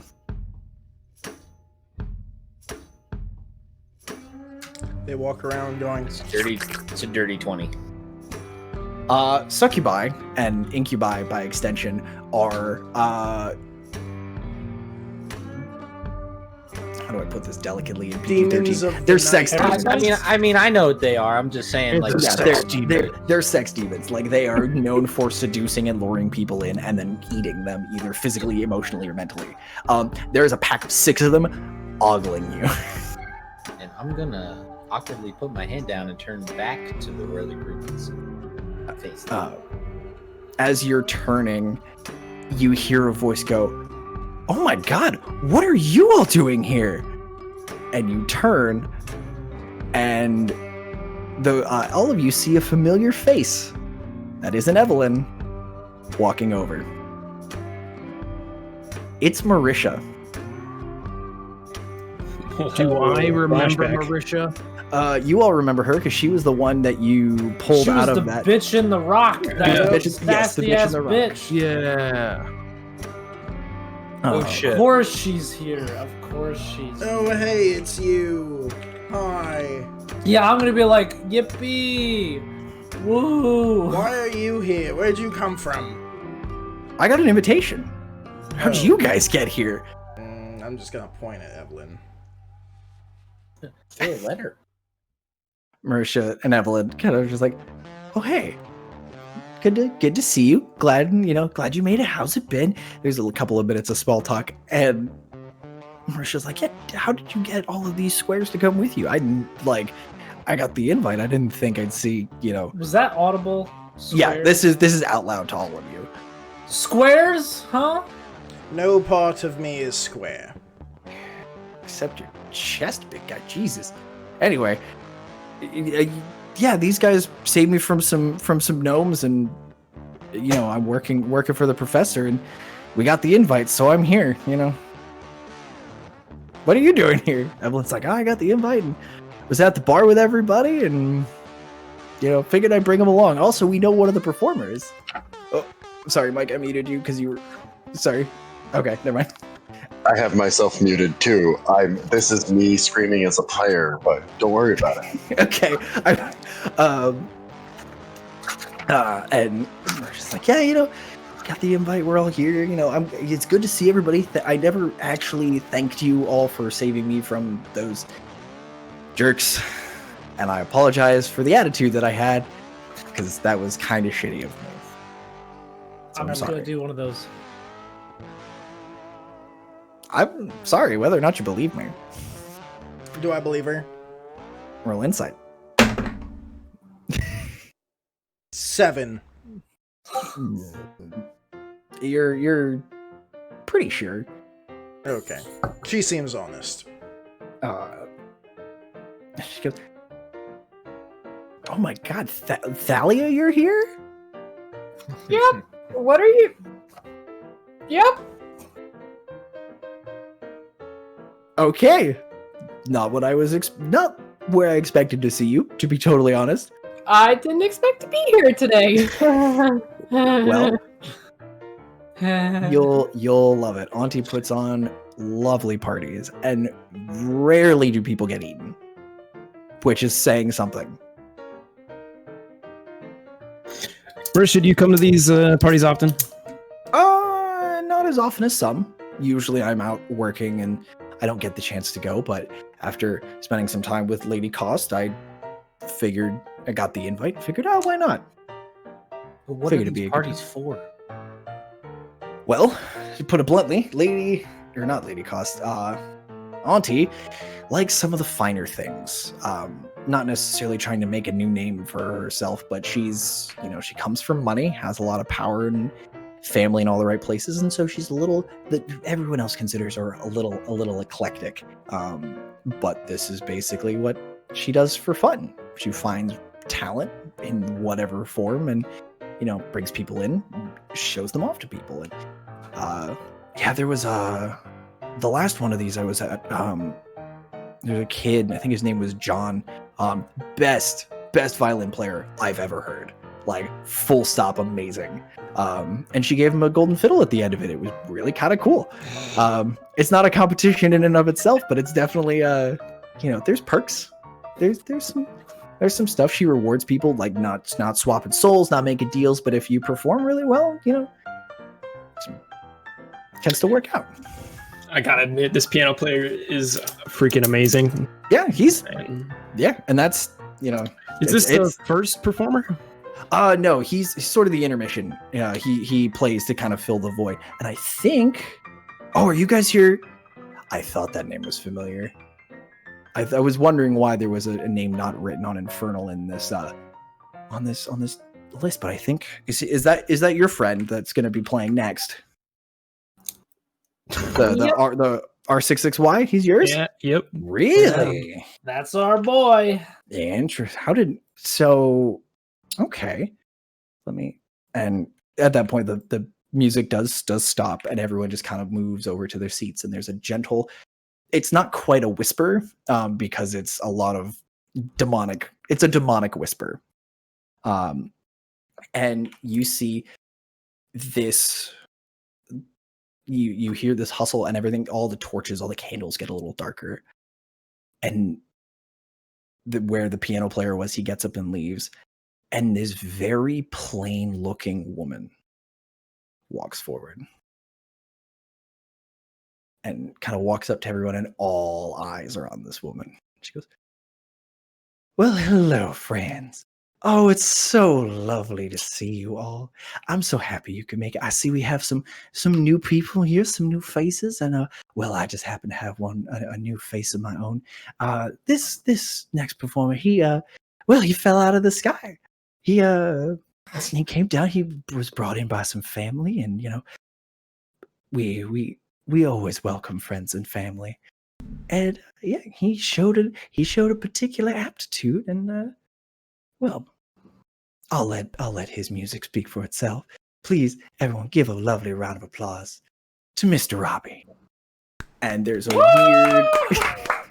We go crazy. Lythar is being obnoxious, and all the other ones are like, "Why is he? Who is this asshole? Why is he doing this?" And something with a couple too many fingers to cover its mouth looks over and goes, "Shh," all in different pitches. And the candles on the table kind of dim down a little more, and the light comes up, and there is Robbie, resplendent in his coat, still white on one side, black on the other, carrying an accordion. Oh God. Robbie, I will let you provide your introduction, or do you just want to start playing? Yeah, no, I just come out. I haven't noticed anybody yet, and I'll just start playing. Would you like me to give you a performance check, or just send performance check, please? See, Lythar just said, "I know him. I know that guy." I'm gonna burn that inspiration on this performance check. You're also doing it with as if you're trained in it. Yeah. Yes. A little bit better. That comes out to a 17. Okay. And Robbie starts playing this accordion, and it's pretty good. It's everyone's kind of jamming along, doesn't quite know how to respond to a non-demonic performer, but musically it's pretty fucking good. And how long is this song? So as he's performing, and the song comes to an end, and everyone's like, there's the breath of silence at the end of the song, and then Auntie comes forward and is clapping, and all the Marisha and Evelyn are clapping enthusiastically, and the demons are kind of like, okay, that was weird. Nobody died. How is that performance if nobody's dead? It doesn't count. And Auntie kind of shows Robbie off to the side. She goes, "Thank you. We'll be performing we'll have our next performer on here shortly. Please do enjoy yourselves and enjoy the party." And she goes back. And then the pianist comes up and starts tickling the ivories again. I'm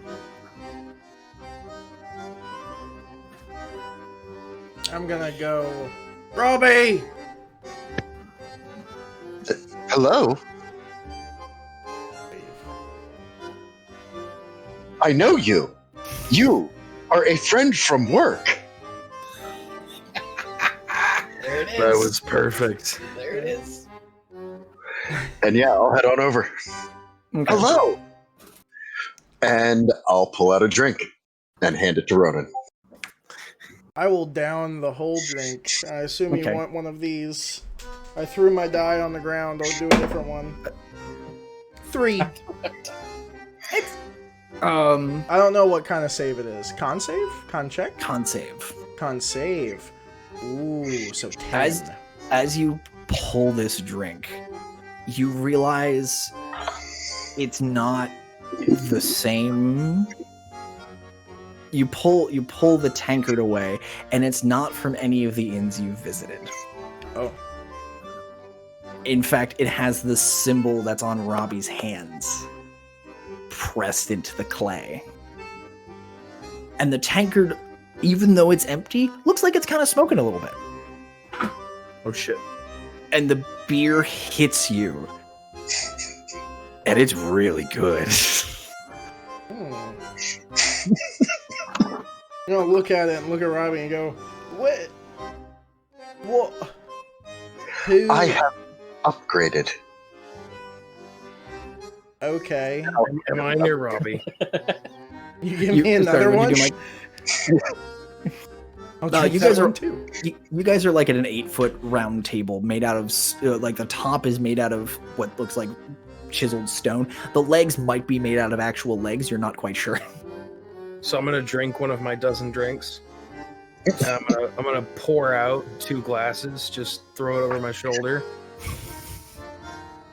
Robbie, take these cups and put them in that little bag of yours. We need them later.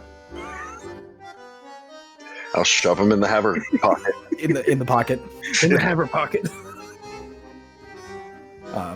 Deeps, you look like you were going to say something at the top of that. Or... Oh, Robbie, I'm going to be honest. I thought we were going to have to save you. I didn't know you knew how to play accordion. I have learned recently. How recently? I would say it has taken me about 6 months to learn. How have you all been? 6 Robbie, months? You've only been awake for 3 weeks. That is incorrect. I have now been awake, according to my time clock, for 3 weeks and 6 months. Okay. You put weeks Robbie, after can I have months, one of Robbie. those drinks you gave to Rogan? Of course. And I'll just pull one out and give it to him. Yep. Nobody wants my drinks. Exact same tankard. Pull out a drink and give it to Lami. You said con save for that? Con save, please.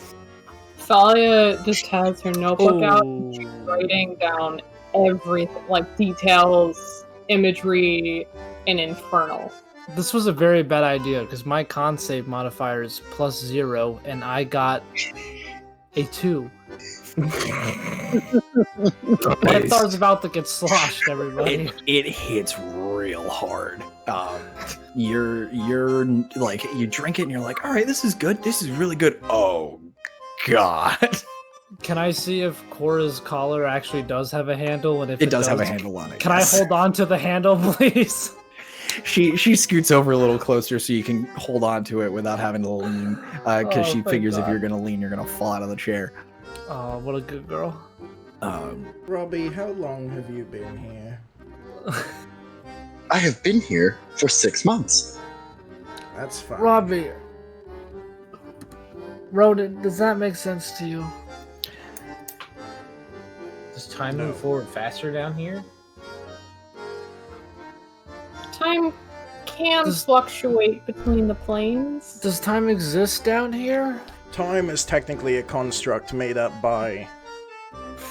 Roden, I gotta hold you right there. Does anybody know what time it is? Sorry, say that one more time, Robbie. I will finish what Ronan said. Time is a construct constructed by organics to witness their own ongoing decay. Well, that's rather gruesome. But true.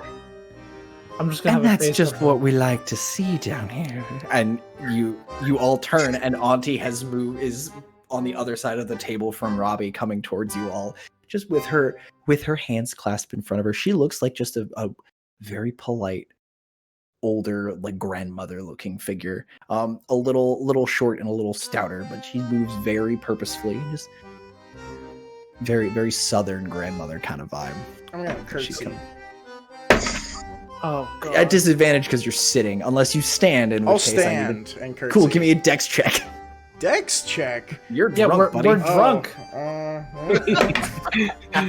Ooh, tables 19 have plus turned. 2. Okay, so you're able to stand up very, very suddenly, but not fall over.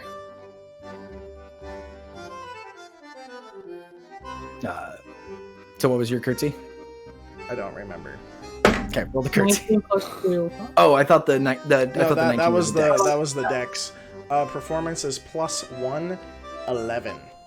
Okay, so you give a fairly passable curtsy. It's also weird because you're now wearing fire pants. Fire pants. So like you're kind of tugging at the pants, but the form of the curtsy is great. And Auntie gives you a lovely very, very simple curtsy in return. She goes, "Why, Robbie, you didn't tell me your friends were gentlemen." He is learning. How was the performance, Auntie?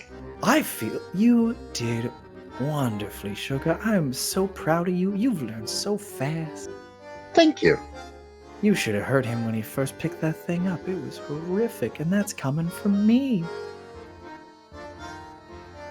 So did you teach him how to play accordion? Well, of course I did. He's a... Auntie is quite skilled.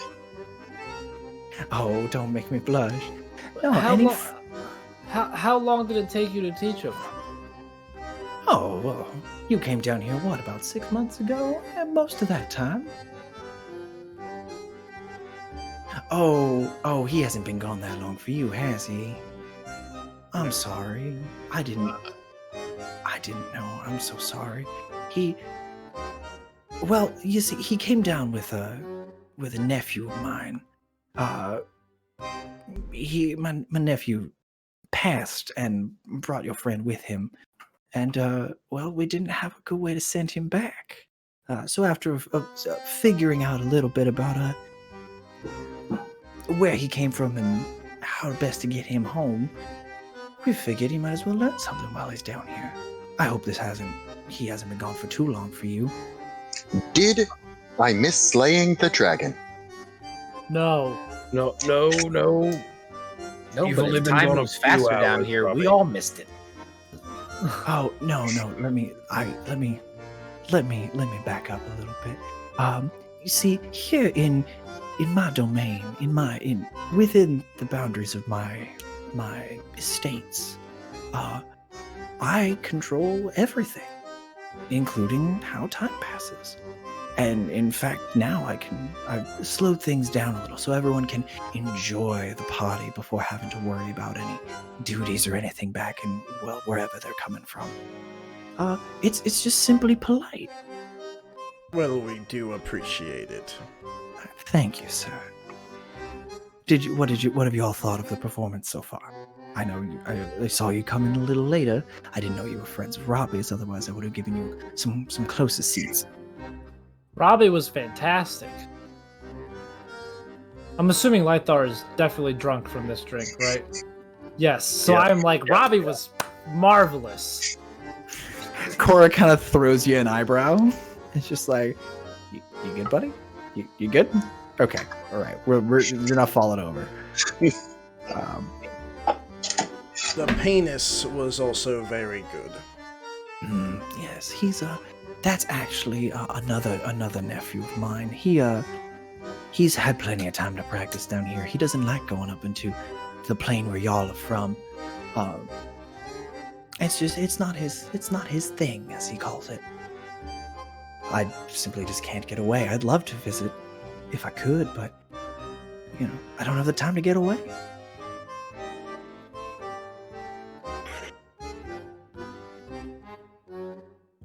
There's a creepy shadow right there, and I don't like That's it. her. That is Auntie. It's her. Oh no! Oh Lord, she's here. One moment, friends. Poke the shadow. Anywho, It's somebody's bedtime. yeah, Poke it. she's turning into a pumpkin. It's fine. Oh, you can't see the middle fingers behind my head. There we go. So where was I? Auntie was talking, doing talkie talks. She doesn't get to go up there because she's too busy. It's very hard running a region of hell and of this particular level, and people keep trying to march into my garden, and I just can't abide that. That seems quite rude. Have you considered, locking it, maybe? I do lock it. Unfortunately, my neighbors disregard the fences I put in place. Maybe you should just move, then. Move? Somewhere else. This is Prime real estate. I'm sorry. I down another drink immediately. Just like, whoa, shit. I'm sorry. I can't abide problematic neighbors. And Maybe move your neighbors. They're my equals. It's very difficult to get them to move without risking a much larger series of problems. I'm gonna turn to Thrall. I'm gonna say, have you met Auntie?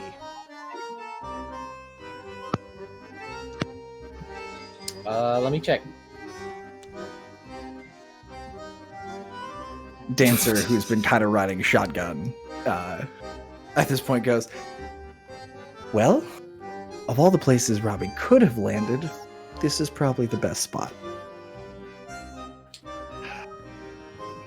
Tell her her favorite dancer says hello. I'm gonna repeat that to Auntie. Dancer? You've met Dancer? How have you met Dancer? She's here. Really? I am touched, darling, that you came back to visit after all this time. I hope things are going all right for you up there, and you seem to have met a lovely fella to work with.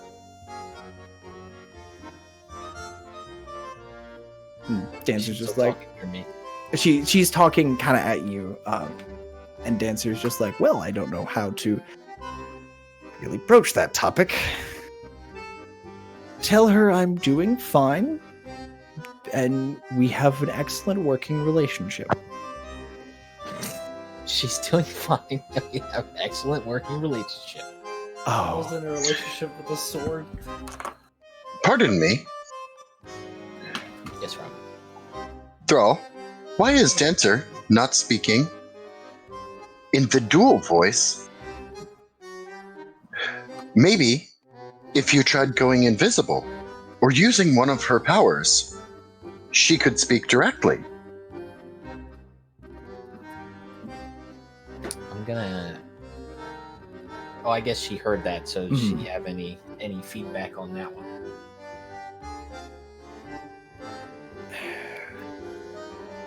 I'm not dressed for a party, but if you'd like, feel free to think of how you've seen me. I can come out and speak to Auntie myself. Let's do that. Make it easier. Okay. And you get that sensation of like, I really don't want to have this conversation, but here we go. And as you're thinking of the figure that you shook hands with across the fire, that the feeling, the focusing more on the sensation of Dancer working with Dancer and feeling Dancer, all of you see this in an empty seat, this swirling black mist start to sort of envelop the chair, and this hulking figure starts to sort of pull itself out of the smoke, and it's about 8 feet tall and under this cowl, but you can see the arms are thick, muscular arms, and what looks like the pants look a little shredded as the legs kind of extend out in the chair. And inside the hood of this cowl, you see these 2 burning white eyes. And the teeth coming out of this mouth look like they're glowing on their own. And there's a burning red flame towards the back of the throat that you can see when it opens its mouth to speak. And Auntie goes, "Oh, Dancer, it's so lovely to see you. I like the look. It's a little over the top for me personally, but I'm sure it works wonders for you in your line of work." And for the first time, you all hear Dancer go, "Well, sometimes it's nice to try something a little different." And she turns and looks at everyone and goes, "Well, hi, everybody." Giant Hi. talking sword. That's another No. drink. I'm Dancer. It's very nice to meet all of you. It's nice to meet you too. I'm just gonna wave. Yeah. What did you think of my performance? It would have been a lovely dancing music. Unfortunately, well, Thrall, do you dance? Oh, I think you should take him dancing sometime. That would be great. Not normally. We can work on that. Okay. Rachel, or Thalia rather, as the resident demon expert. Are you trying to figure out what it is? Do you want to try and figure out what it is? Or are you just trying to take in everything the hell that's going on? No, she'd be really surprised. She'd be trying to figure it out. Okay, roll me a religion check, please. What's that, I'm Robbie? gonna try something while she's trying to figure this out. Dancer was mentioning wanting to dance and everything like that. I will actually just assume a male lead position and stand there. Oh no. It's a 19 for me. Okay. Dancer looks to Thrall and goes, "He's cutting in. Do you mind if I dance with him?" Sure, go ahead. And she stands, and Rachel, Thalia, as she's standing, and you get the scope and the size of this figure, you're like, it starts to take a couple of boxes, but as she's walking towards Robbie, she shrinks. Her size settles to be at a height with Robbie. And she settles into the position, and they begin to make there's a small space cleared out for them, and the two of them are dancing. Robbie, give me a performance check, please. So I have a question about,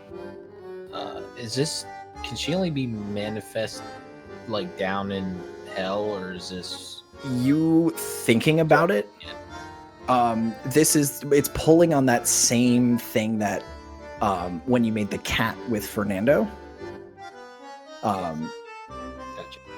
So it's like an illusion, but... It's slightly modified here because it's her. It's slightly modified here because of where things are and where she is. That is now showing up for everybody. But Robbie, as you're dancing, the figure has no weight to her. You are dancing with an illusion. And That's fine because it was a natural 20 for 25. It's clean. It looks like the motions, especially at first, are a little stiff. But you flow into it. And Robbie, for the second time in 6 months, has surprised you with his ability to do random things. Thalia, you are sitting there kind of terrified because this is an Oni that is waltzing with your now 6-month-old robot friend and has been living in your half-orc friend's head for a couple of weeks. With a 19, you know that Oni are usually solitary, but they're known for sneaking into places they absolutely shouldn't be able to get to. And you're starting to think about the things you've seen Thrall do. He can turn invisible. He can he can summon magical darkness. From the stories that the other people are telling you, him turning into mist is exactly that MO. These are all traits of an Oni. And somehow Thrall has access to these things.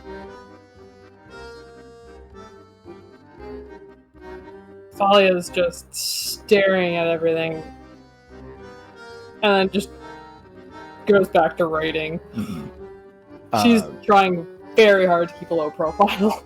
The last thing that you think, like as you're writing down, you remember that one of the things they do is they can change their size to blend in with humans, and then they will either abduct them and have a stock of humans, or they will just take people and feed on them there.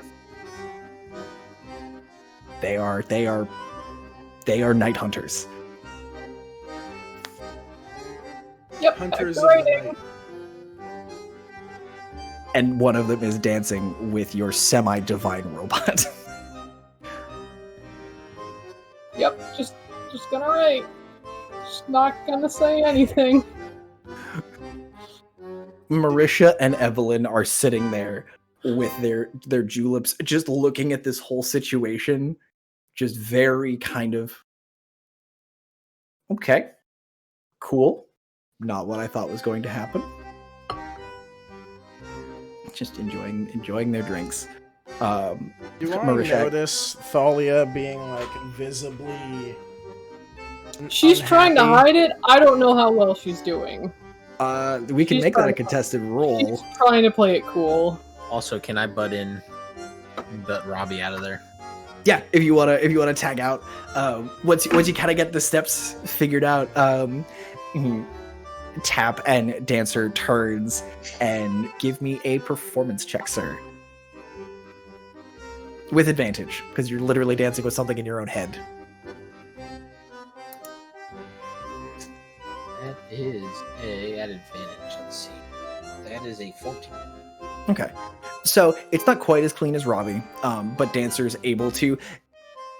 When you take her hands, you feel her physically.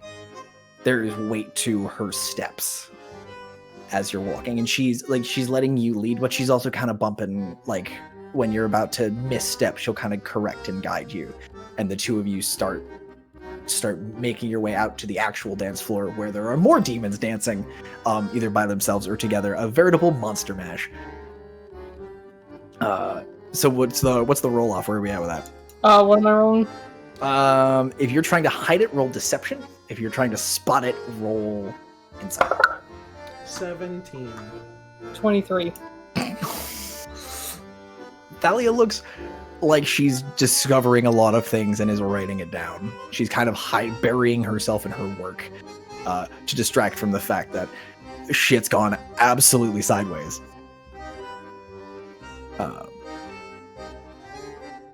Is Auntie still at the table? Hmm? Is Auntie still at the table? Auntie has been watching this little exchange, and she's taken a moment to herself. She has a drink in her hand, and she's just kind of looking and observing the festivities and the party that's going on. Okay. When she like leaves and heads away, like leaves the table area, I want to go find Marisha. She's at the table with you. Oh, she is? Okay. She, like, Marisha, Evelyn, like, it's everyone who knows each other and isn't a demon is basically sitting at this table. Because if they're going to eat one of you, they have to eat the whole table. Okay. Yeah, Marisha's hanging out with you guys. Hey, I have a player question, Yes. only because Robbie wasn't there for the conversation. Is this mysterious professor sitting at the table with us? I was also wondering about. No. Thank you. Nope, the professor's not here. However, you do see, as Auntie's kind of standing, she goes, "Oh, Roost, darling, come over here. Come visit. Come meet Robbie's friends. I need you to keep an eye on them. I need to go deal with the Balrog in the kitchen, who's just." He's got a hankering that apparently we can't seem to deal with. So I need to go deal with him. Y'all have a good time. And makes her exit. And you see a fairly normal looking tiefling with a tankard in his hand, making his way over to everybody, and comes over and Robbie, this is over the past 6 months, Roost has been pretty much stone cold sober. And so his skin is this gorgeous red, like he looks good. He's like, "Hey Robbie, how's it going? Are all of these your friends? Do you know everybody here?" I do know everybody here. I would consider them friends, yes. Excellent. Well, hi everybody. I'm Roost. I'm the reason Robbie's here. Sorry about that. I was drunk and made some terrible choices. But here we are. It's okay. I am quite convincing when I need to be. That's very, very true, buddy. Hey, I wanted to let you know that I talked with Auntie, and you keep the accordion when you go. It's all yours. Excellent. No deal, no soul, no nothing. Well, we have already discovered problems with that. On the other side, thank you for the accordion. How did you enjoy the performance? I thought it was stupendous. It was really good. I'm very, very pleased with how well you did, especially after only 6 months of practice. Thank you. You know, time flies down here, so you know. But yeah, so how's everybody doing? Everyone enjoying the party? Do I recognize the tiefling? None of you have met him before. Okay. He's a brand new figure. He looks like he's wearing he's also fairly dressed up, and he's just like he's bridging the gap between all the demons and all the humans. I'll throw him a curtsy too, why not? That is a 1. Okay. So you go to stand up. He's still drunk. And you you trip on the chair and you fall over. You flip, like just with your body weight, you land and you flip this table where several tentacled entities are sitting. They look to be enjoying some tasty treats, and you flip over the table and they all just kind of stop. And the music kind of just like there's a general calamity and everything, and the music just kind of stops. It does that thing where like it peters out as everyone realizes that all the attention is elsewhere, and all eyes in this room are on you guys. What do you do? Thrall, you're kind of in the dance floor, and you see this kerfuffle happening. You're the only one outside of the gaze of all this shit. In Infernal, I'm gonna slap Ronan and say, "I'm sorry, my friend's drunk. Forgive him. He's not used to the finer taste." And I will hand him another beer. Give me persuasion check.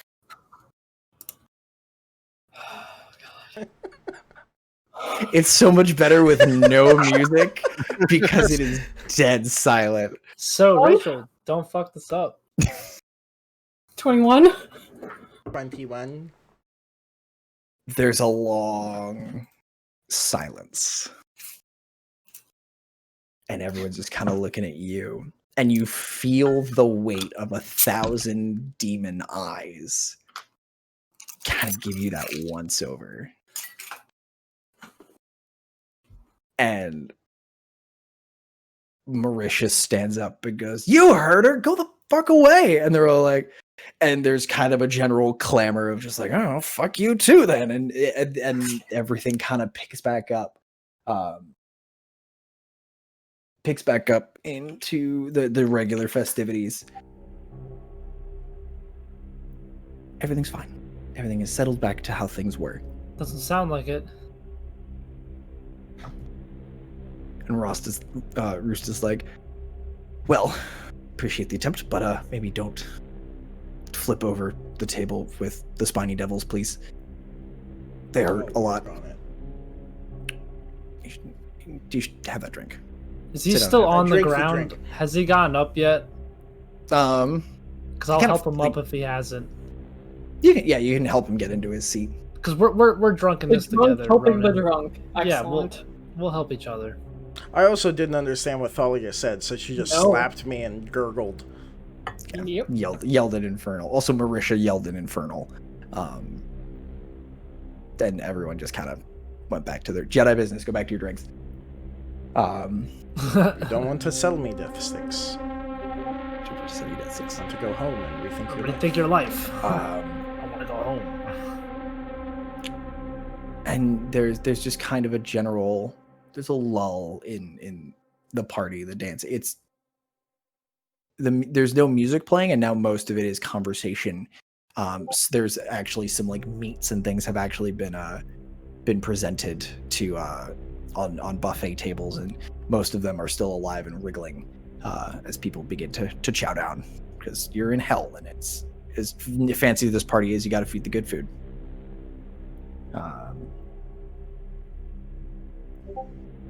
So, and Roost has grabbed a tankard himself and kind of settled in next to you guys, and he's just kind of watching what's going on.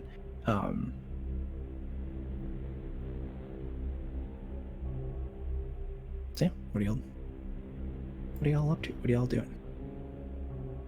I'm still dancing. I'm eating my sandwiches. The music has kind of petered out. Like they finished that song and then the band went on break. And so Dancer's like, well, we'll work on it. We'll work on your dancing.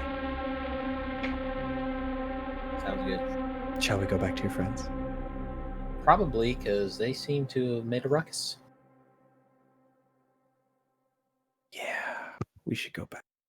And as you're making your way back over, you hear the boom, boom, boom, boom, and the Barogora that was standing at the door is lumbering over, and he comes to us up and goes, "Hello, Robbie." Hello. May I assist you in some way? No, I wanted to say your music was very good. They don't make accordions big enough for me. But you did really good. Thank you very much. And then that weird dissonant static is going to start emanating from me. Oh no. Oh. And I want Kyle to appear right next to him. And when Kyle does, I'm just, and not fall from the sky, literally just like kind of step out next to him and go, Kyle, I believe we are leaving. Please say goodbye to your friend. And Kyle, as Kyle steps through, you all see that hulking metallic figure just, and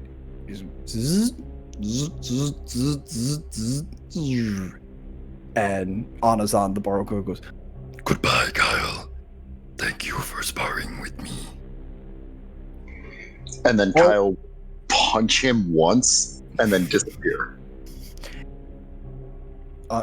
With everyone's looking over at you because an embodiment of law and order just phased its way into a party of chaotic evil, like a chaotic party, waved, punched one of the bigger things in the room in the face, and then disappeared.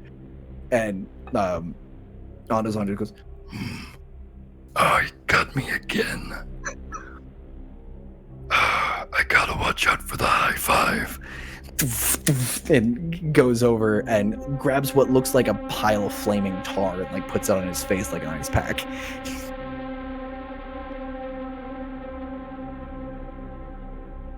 I'm gonna look over at Lami and go, he's big, but I fought bigger. Ronan, everything down here is big. Have you seen them? No, there are some small things.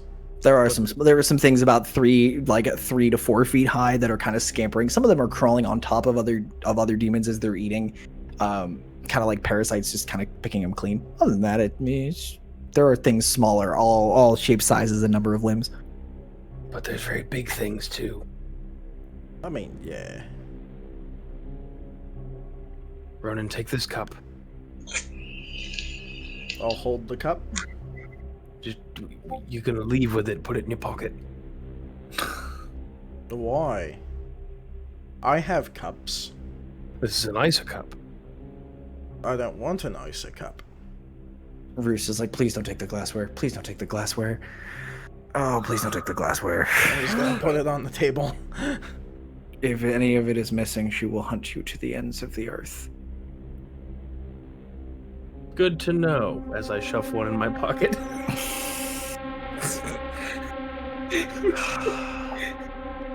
I was about to say, is it a stealth roll? Because I'll try to take it. But It's I already not- gave Robbie 3 of them. I gotta dedicate myself to this.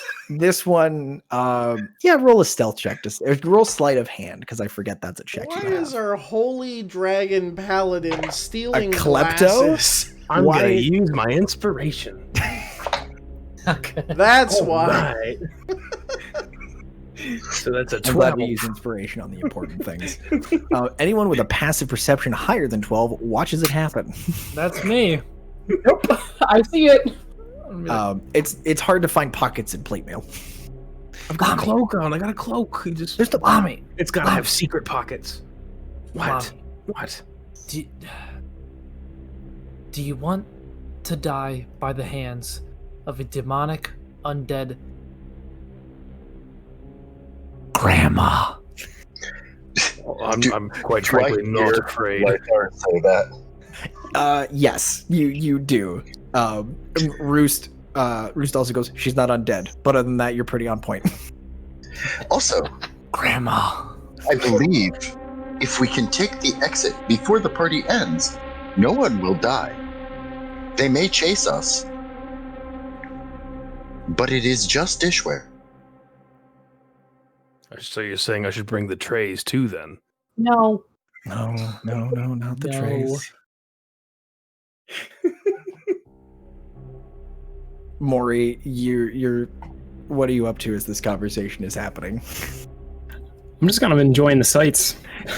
As you're looking around and looking at this conversation that's happening, Marisha makes eye contact with you, like opens her jacket, pulls out and shows you that she has one of the glasses as well, tucks it in her pocket, and it's just like, it's fine, it's good. Don't worry about it. She's not actually gonna hunt you to the ends of the earth. No, that she will do.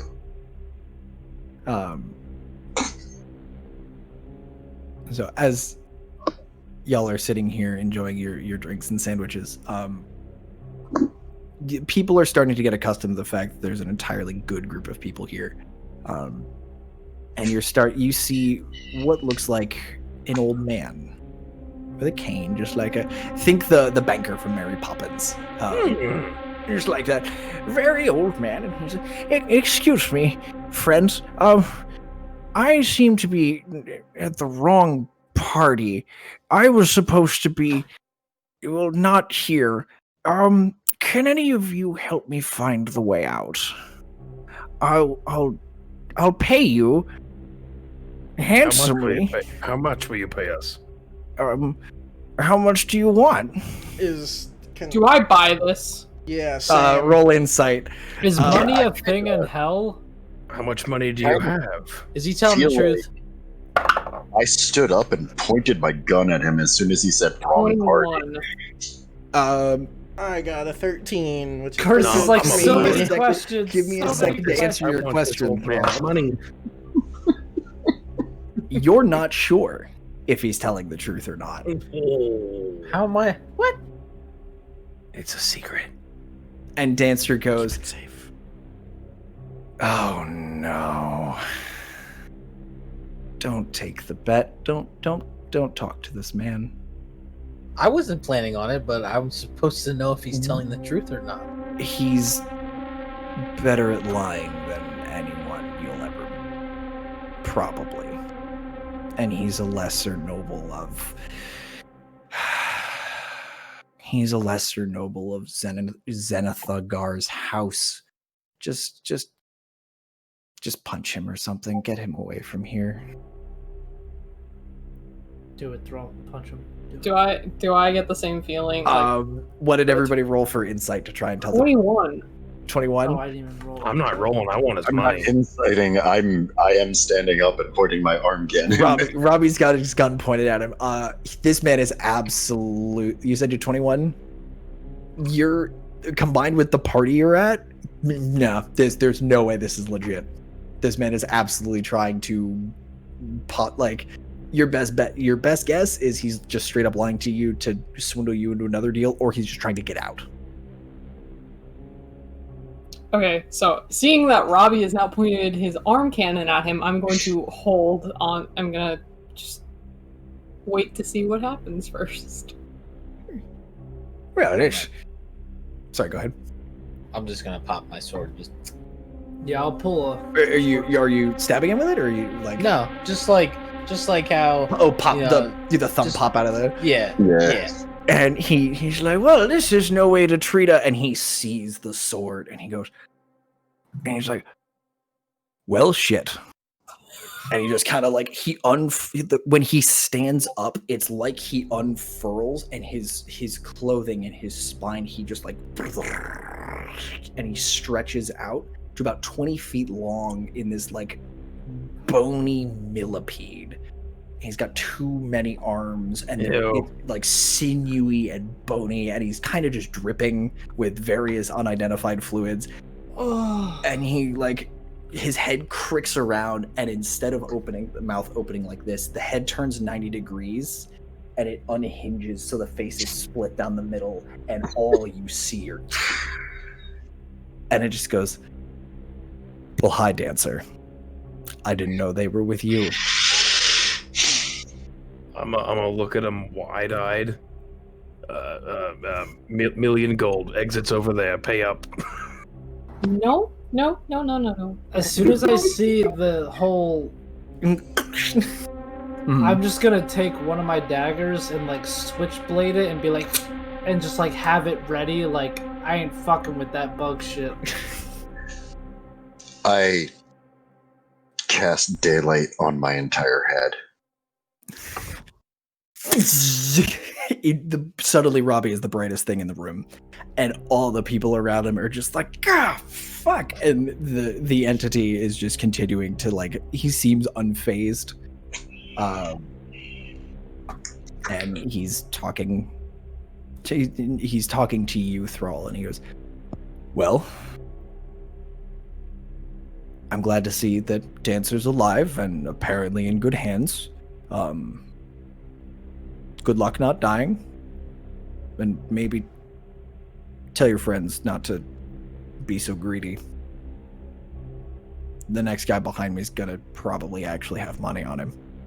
I mean, just to a be heads fair, up. I was only being so greedy because you look pretty creepy. And like this goes, thank you. And like just kind of just this arcing tsunami of bone just like scuttles his way over, and behind him is another older looking man, no cane this time, but he's very much like, excuse me, and he looks and sees everybody kind of looking at him. He's like, I'll ask elsewhere, don't mind me. He sees all of us like, Robbie's got his arm cannon up. He sees Dancer out, like partially out of her sheath. There's a lot of like drawn weapons pointed at him, and he's like, "My game is not going to work right now. I need to bail." I'll ask somewhere else. The jig is up.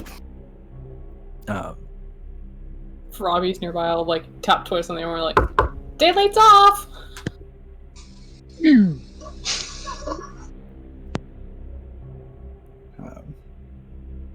And as people are like, that caused a big enough distraction that you see Auntie bustling towards you, but not bustling through the tables. The tables are moving out of her way.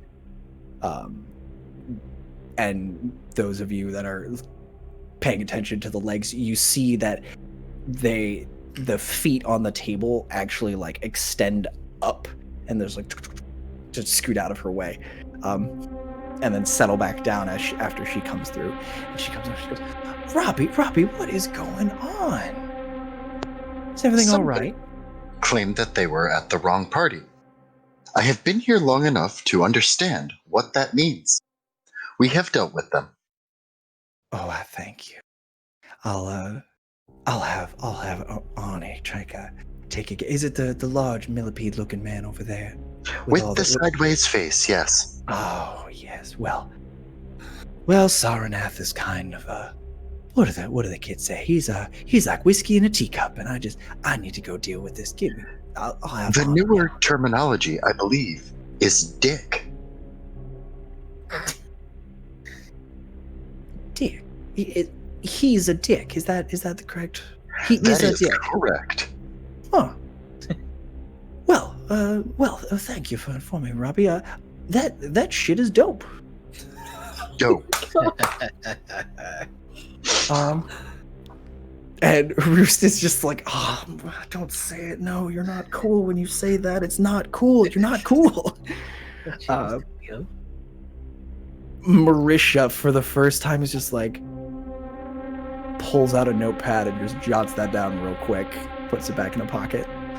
Evelyn is looking at just kind of hanging out, just watching the spectacle. She's like, well, and she does that, like, slaps the table, like, well, stands up. She goes, I think we should be going before anything else tries to eat us. How much longer do we have before this party's over, Auntie? Auntie's like, well, we've got about 2 or 3 more performers, but you should have plenty of time to get to the exit by then. Is there anything I can, and I would say get for you, but to be polite, is there anything I can help you, any of y'all, with?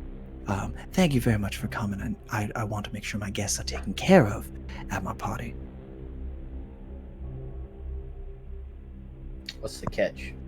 I see you've learned. You've caught on very quickly, sir. I'm very proud of you for asking the correct question. And no, everything there, as my guests,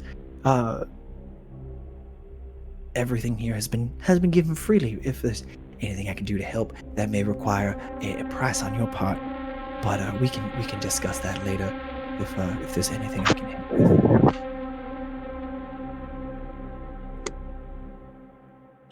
I'm gonna point at Evelyn and whatever the girl's name in the stone was. Marisha, and go, so do you own the souls? Oh, no, darling, no. They're guests. They're friends of mine. Okay. No. Is she lying?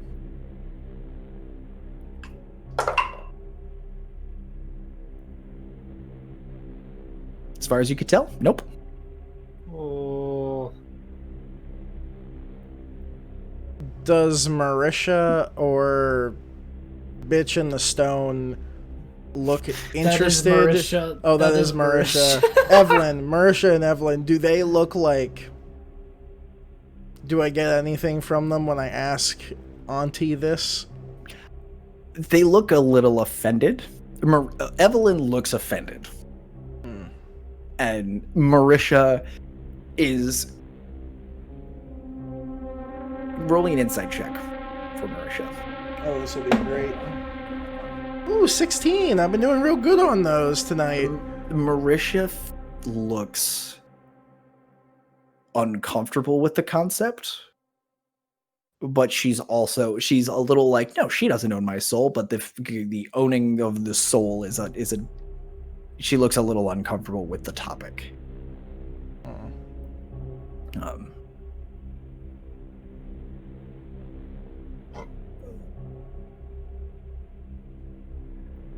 Robbie, I hope I was able to help you with those things you asked about. And feel free to.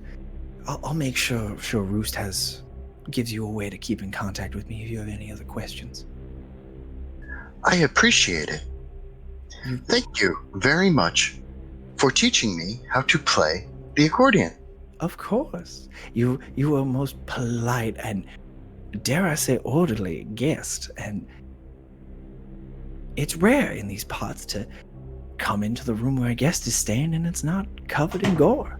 It's very, very nice. It saves me hours of housework. I do not enjoy rolling in puddles, and therefore like to not cause gore. Very good. I appreciate it. Robbie, I've seen you roll in a lot of puddles. That does not mean I enjoyed it.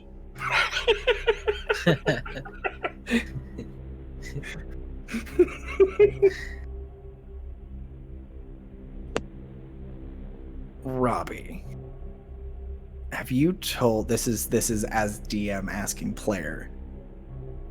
Have you shown anyone the map? Yes. I actually think everybody's seen the map because Specifically Auntie.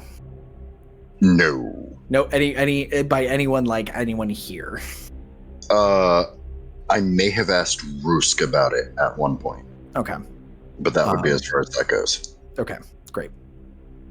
That was a big fat no to Auntie. Big fat no to Auntie, I'm because scared.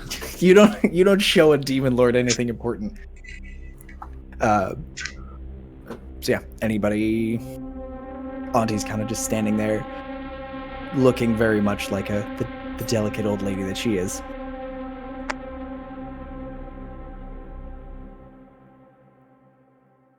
Well, I guess we should be going then. Evelyn's like, yes, we should absolutely. Yes, get probably going. very good idea. So how do we leave? Oh, just go right back out the way you came, darling. It's just right over there. Just follow the path down. We'll take you to the portal and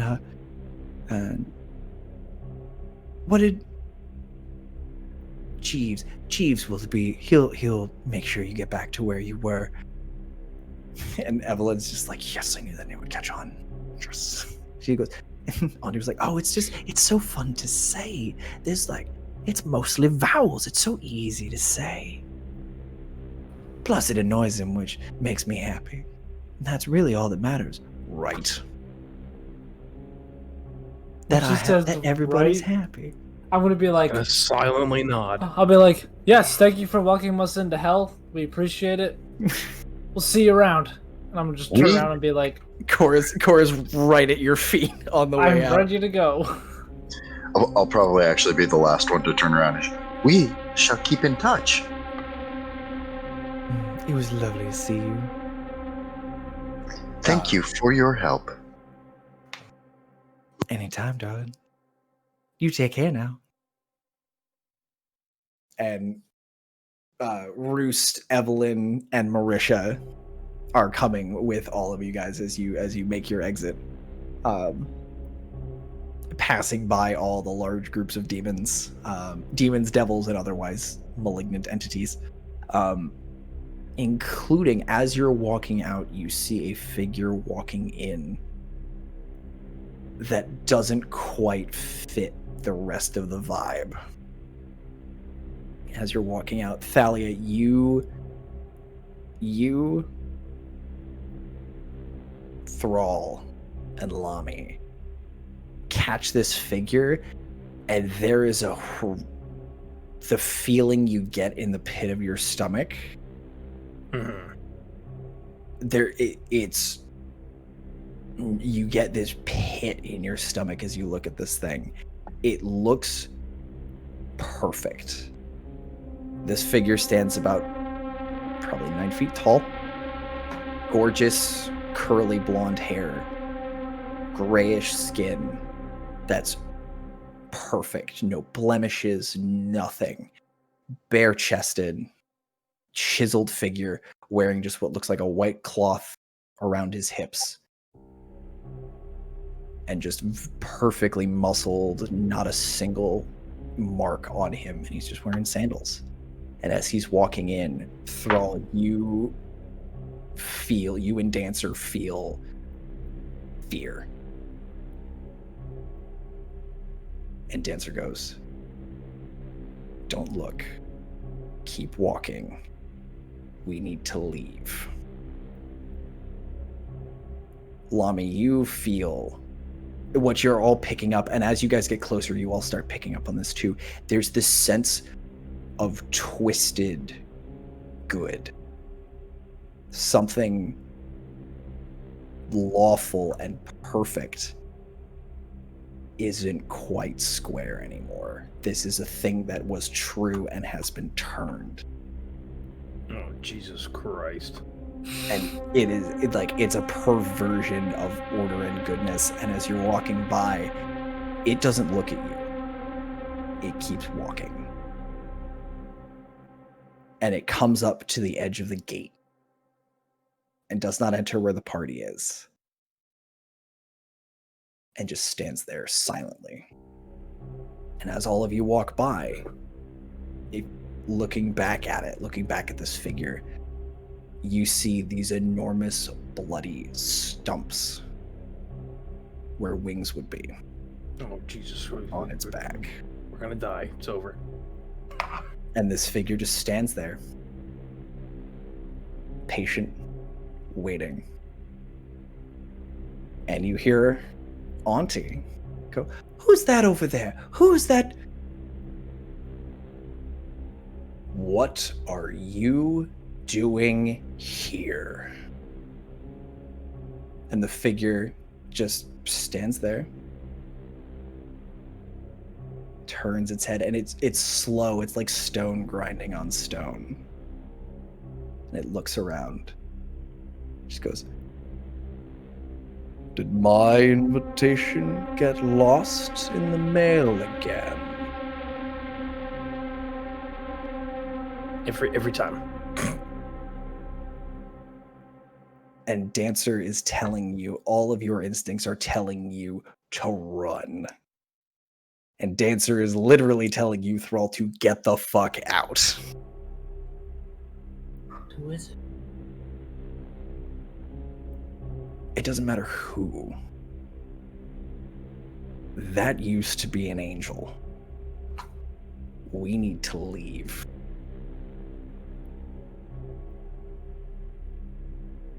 Quickly. Evelyn is far enough ahead of you that she didn't get a good look at the back. Roost and Marisha are frozen, staring at this thing. I'm gonna grab Marisha's arm and just start going, like, speed walking. Move with a sense of urgency. Move with a purpose. And as you're going, Marisha's like, I know, we're going. That's a planetar. That doesn't happen. That just doesn't happen. And she was being dragged away by you. And Roost is standing there just like really intently looking, trying to get a view of this guy's face. I'm lingering behind. I'm frozen as well, but I'm intently listening and watching. Mm. Yeah, if I notice Roost stop, I'm going to stop with him and... What are you looking at?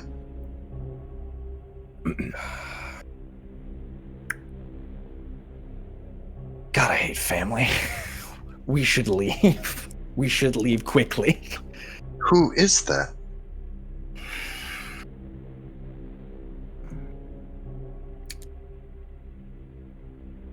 I guess you'd call him my stepfather? It's a name is what I was looking for. I'm not gonna say it here because he's not the biggest fan of me. I'd like to not draw his attention when he's already in a bad mood. Here we go.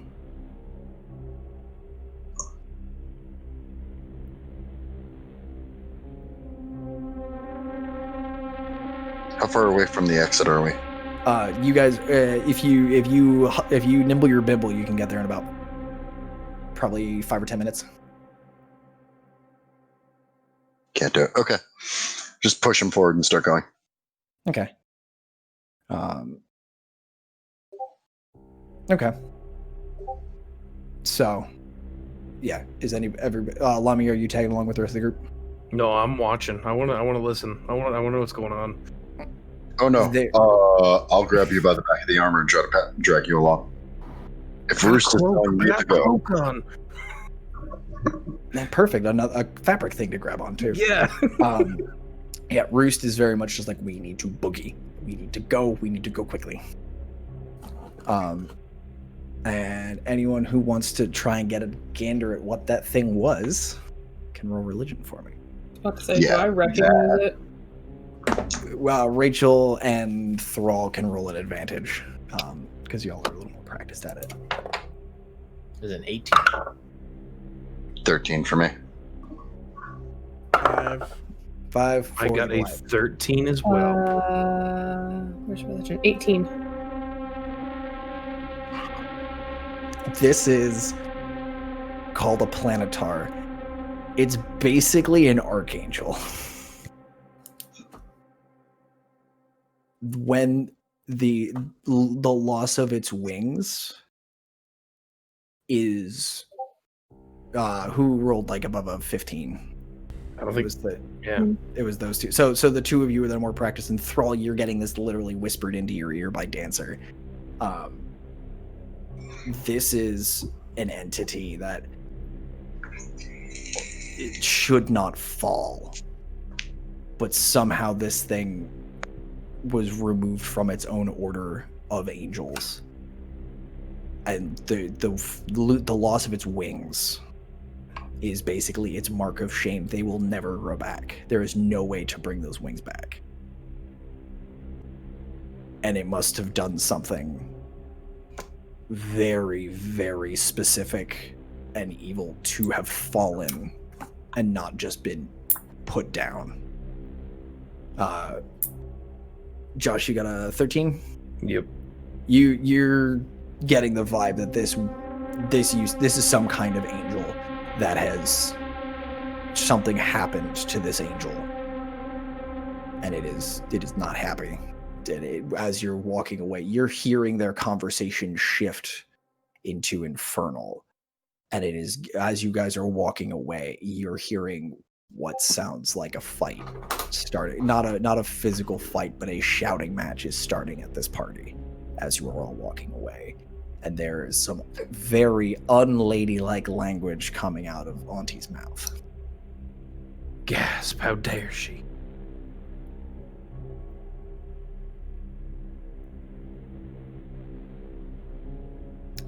So, as y'all make your way down the path, and Jeeves is there, still with his mask, still with everything, and he looks more stiff than usual, standing very resolutely. He goes, "Well, will that be all for you this evening?" Yes, Jeeves, thank you. Well, thank you for coming to the party. I hope that when we see each other again, you will still be alive. If you're dead, we'll be seeing you soon.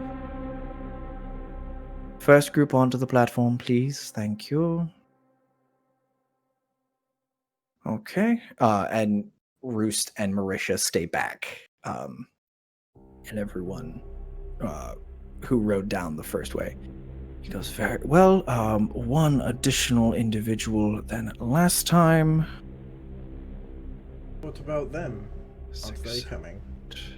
Oh yeah, no, I would be trying to tug Roost along. He's got my contact info. Roost is like, no, you came down.